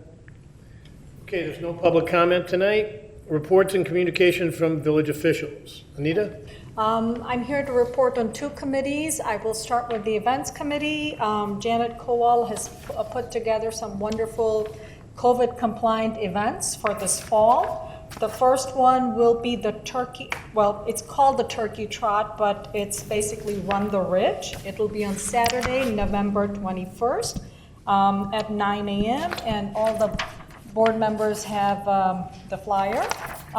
They will have a 5K, a 1K, and a 10K. People who sign up, the first 100 people to sign up can participate in person. I think this will be a very exciting event, and we'll keep our fingers crossed for wonderful weather. This will be followed by a Santa stop at the Village Hall. We're still deciding if we'll do it on the 5th of December or the 12th of December. Janet has a wonderful idea to set up right in front of the Village Hall. It'll be a drive-through setting, just kind of like the mask giveaway. So people can just stop. We'll have a bag of goodies for them, and then they can just drive by. We're hoping that the children, the teenagers, and the adults will get into the holiday spirit and cheer, which we're kind of lacking this year, so we need something to keep us going through the winter months. So that's for the events committee. We'll keep you posted if we plan something else. The census committee is doing well. Thank you so much to the committee and Patricia Schiappa, who's been very, very helpful, and Evan and the staff who've been very supportive in all the efforts. Right now, the self-response rate is at 79.8. That does not include the people who went, the census committee that went, or the census workers who went door to door. We've heard that the date is being extended again from September 30th to probably October 31st, but we will believe it when we see it. So that's all for the census committee and the events committee. But Thank you, Anita. Any other public officials, any comments? I have a few. Yes?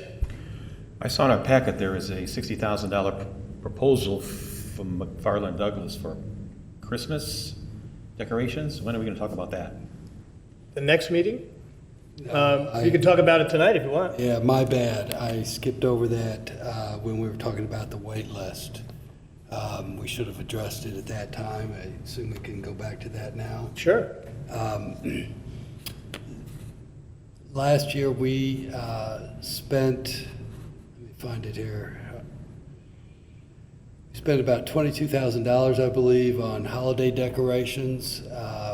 We put in the budget this year $9,000. I've received some requests, some inquiries to increase that.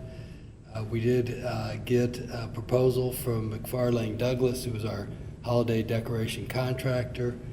And in your packet, we included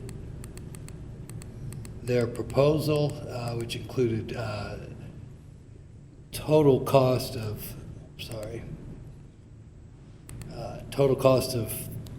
$36,180, and also included examples of what they would do with that funding. It would last year primarily included County Line Road to Burr Ridge Parkway, as well as the interchange, I-55 interchange. This year, it would include all of our entryway markers, including, this is an example of Purdy McCullough Park, but all of our different stone monument entryways and other entryway points. We also had received an inquiry from the Village Center to share in costs for them to do a similar program. The estimate provided to the Village Center was $60,000. So we were looking for direction from the board on how to proceed. We would, if so directed, we would come back with a contract. So no real action is needed tonight other than direction to staff on whether to proceed. So let me give you some further background. I sat down with Janet some weeks ago as the holiday season approached. I've also sent a letter to all the HOA presidents. I wanted to, if we could find the money, if the money was here, because we didn't do many special events, obviously, at all. If the money was there, I was hoping we could find a very robust holiday spirit. We challenged the HOAs to get them involved so that they would decorate for the holiday season. It's been such a tough 6 months physically and emotionally and mentally for all of us. I just wanted to see if Burr Ridge could really lead a very robust holiday season if the money was there. Based on my discussions with Janet, it looked like we had the money because we didn't spend it in the events. We didn't have the concerts, we didn't have any events. And so I believed the 30,000 or 36,000 was there. I don't think we signed on to do anything with the Village Center yet, but that was something else that was brought up by the Village Center. I gave no expectations about that, but I did ask Janet to see what could be done by McFarland, Douglas and companies to enhance the program as long as we had the money for it, which I'm told we do up to the $36,000. I don't think there's $60,000 available. But. And then Janet's here. Did I get all that right? If I didn't, please correct me.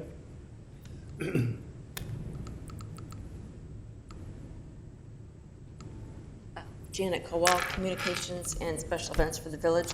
Just to qualify and put a little history with this, typically we go on a 2-year contract with McFarland Douglas. What we've always done in the past have been the pots with the lit birch and the poinsettias and berries and kind of ribbons. There's something that the residents are used to seeing, even though they've been used every year, they love it. I get people calling saying, where do we get that? Where do we get that? One gentleman said, my wife won't let me come home until I tell her where to get that. So we tell them. Last year, the bridge decoration started at, I believe, about 26,000, and he came down to 19 for us, and that was kind of a last-minute thing. McFarland Douglas, if you're not familiar with them, they're over on Tower Drive. They do Midway Airport, they do the Wrigley Building, they do some of the big-name hotels downtown in the city. They also do O'Hare Airport. So one of their owners, Douglas Geibel, is very interested in just doing this for the village as well. If you looked at the sheets beforehand, you'll see that this idea that we kind of have come up with, and we drove around town looking at all the different areas where people could come into Burr Ridge, add to it just a little bit using these pots. And also, if you look at the bridge picture, it would be on both sides, going east and coming west, to see the bridge really lit up very, very nicely. All of that for $36,000. That's really a deal for a company like that. And he also proposed to work with the homeowners associations to see if they might want to incorporate something like that into their entryways. It would be strictly up to the homeowners associations, but that would be at a cost of approximately $1,000, just under that. No pressure from him, just it would really unify the village all the way around and just look very classy. Kind of give everybody a lift. One of the other things that the mayor and I had talked about is getting the residents to kind of jump on board with decorating contests between themselves, kind of emphasize the idea of going out at night, just looking at Burr Ridge, how beautiful it is. Look at the lights, put your kids in their jammies, go for hot chocolate, and, you know, maybe do a jammy ride with the kids. Just little things that we can do, anything to give the residents a lift and give them something to do. And we thought that this might help. Again, the money was there because we didn't spend it. Concerts were approximately $28,000 that we did not use. There's a $5,000 banner and signage update every year for special events that was not used. The car show runs about $1,200 every year, didn't use it. Armed Forces Day, which comes from underneath programs and tourism, was not used. Run the Ridge, also at about $1,000, was not used.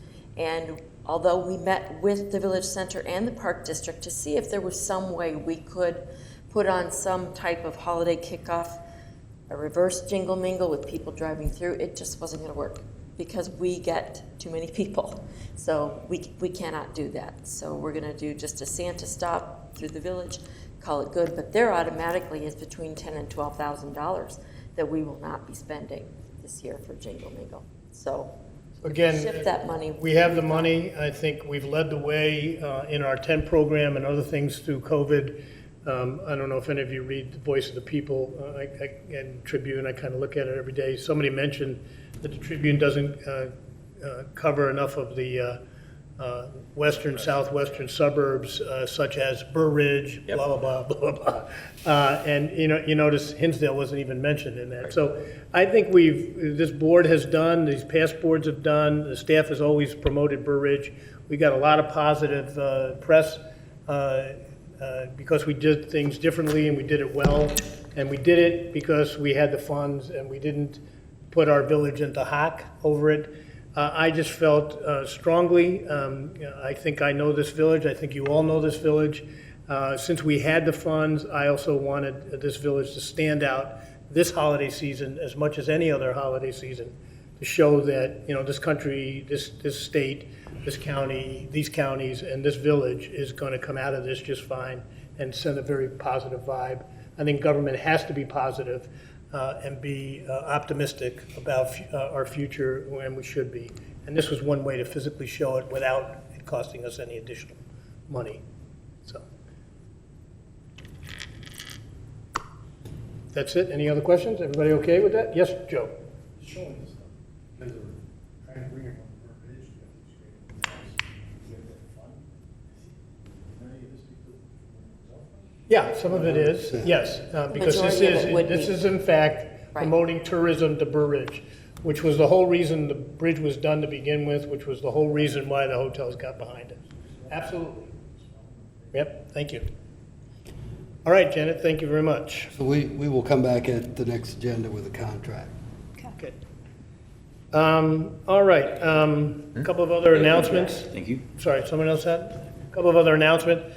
Early voting for the November 3rd general election begins on October 19th at various locations in Cook and DuPage counties and around the state. Visit your county's election website, please, or call the Village Hall for details, and we can tell you where early voting is. It is not in Burr Ridge, but we'll tell you where the sites are. The first presidential debate will air tomorrow evening at 8 p.m. It's our citizens' duty to be educated voters, so this is an opportunity to hear what the candidates have to say on various topics, so you can make an educated choice on November 3rd. Educated guess is probably a Freudian slip. Anyhow, final movie night at the Burr Ridge Village Center is next Wednesday, October 7th at 7 p.m. The show will be Hocus Pocus. Visit the Village Center website for more information and to sign up for tickets. Also at the Village Center is the Farmers Market, and the next 2 Sundays are the last chance to support our local farmers and small businesses. The market is open from 9 a.m. to 1 p.m. Those dates again are October 4th and October 11th. I just want to take this moment, this is the first time we're all together. I want to thank the 5 of you for how closely you've worked with me and the staff. A special thanks to Guy Francis, who was on the phone twice a day for weeks on end, including Saturday and Sunday. And all of you were available to me when I needed your input. And I just want the village to understand that you 5 trustees really worked well in difficult situations in the last 6 months. Staff has been wonderful to work with.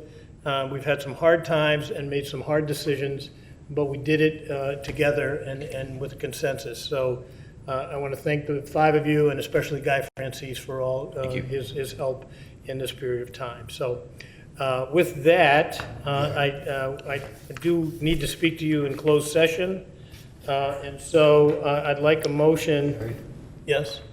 Oh, the Halloween. I'm sorry. I've forgotten about Halloween even. So one more Janet presentation. We've gotten calls about Halloween. We've had input from other villages, DuPage mayors and managers, and our own. And so Janet's got some things that we want to talk about. The principal one, before I get around to it, is what the hours should be. Halloween is Saturday, October 31st. By ordinance, I think it's by ordinance, we have a 1 p.m. to 3 p.m. to 8 p.m.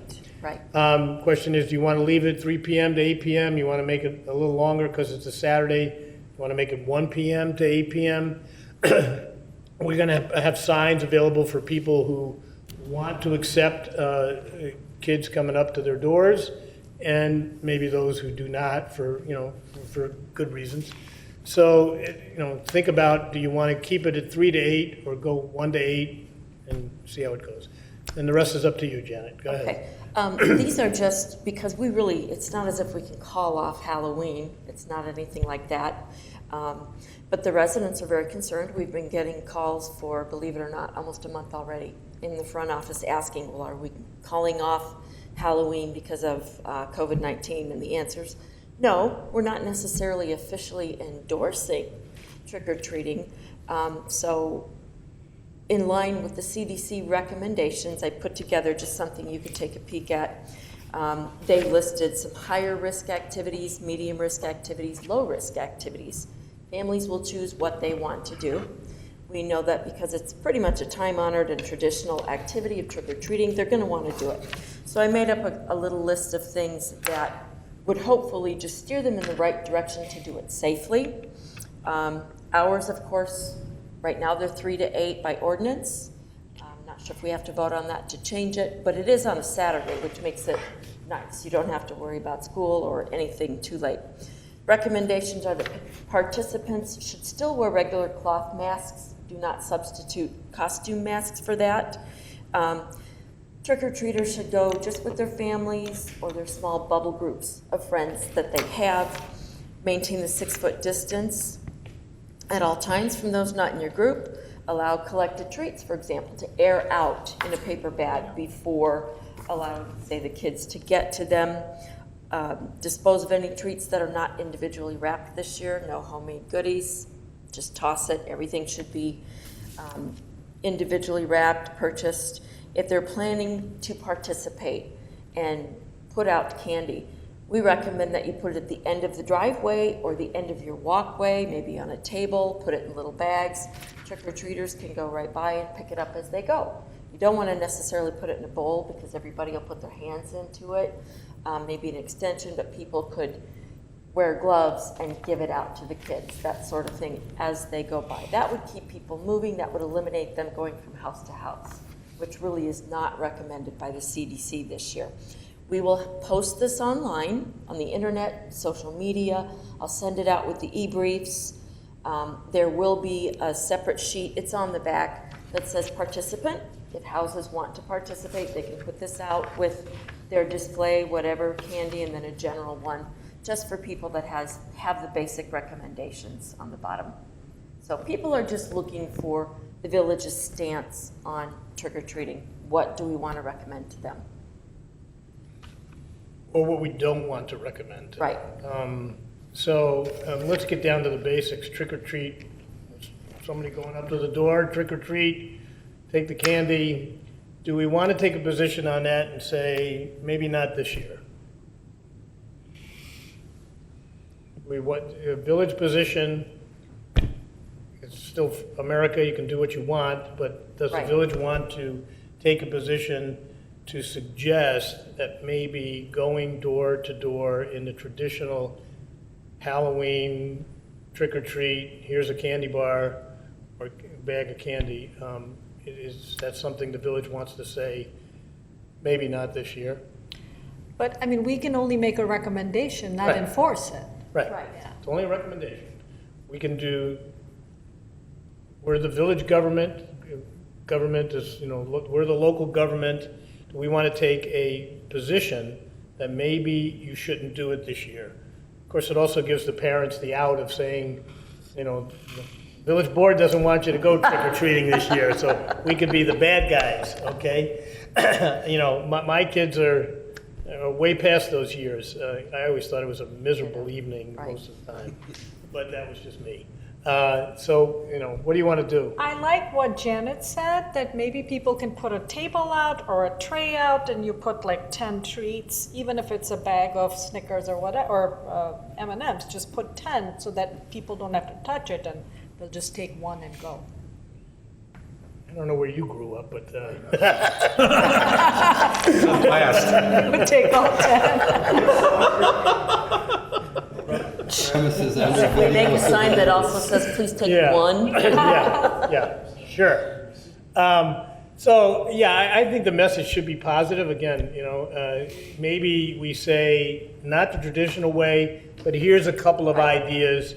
Those families that want to be involved and do Halloween, here's 3 or 4 ideas on how to do it. Push it out, how to do it safely. Yeah. Right. And then you can also, again, publish what the CDC is saying and not saying. Those that want to read it, they will. For those that don't, They might change they'll it by get the next basics. week, but then who Right. knows?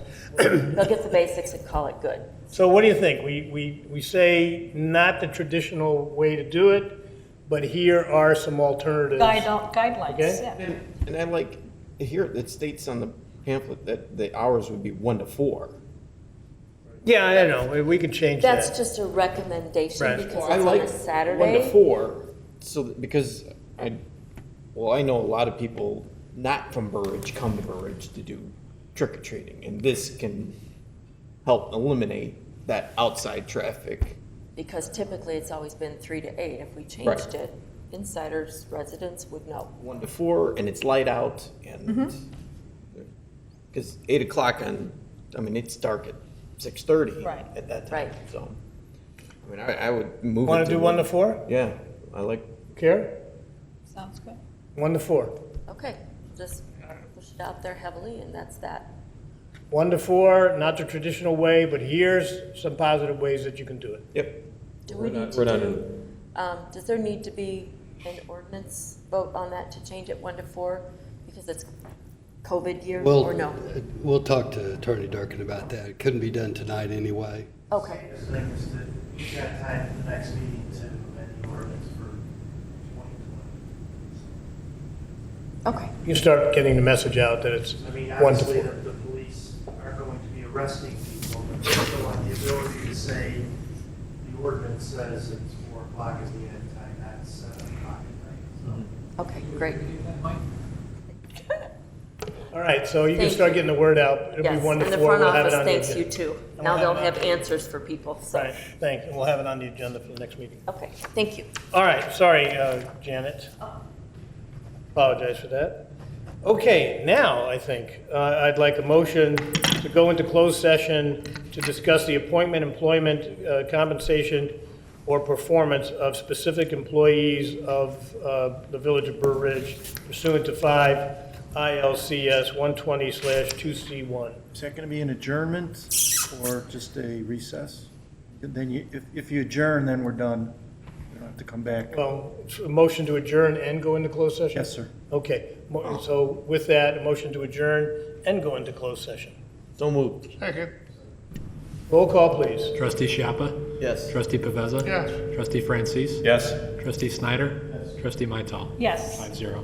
5-0, motion passes. We are adjourned and we are going into closed session.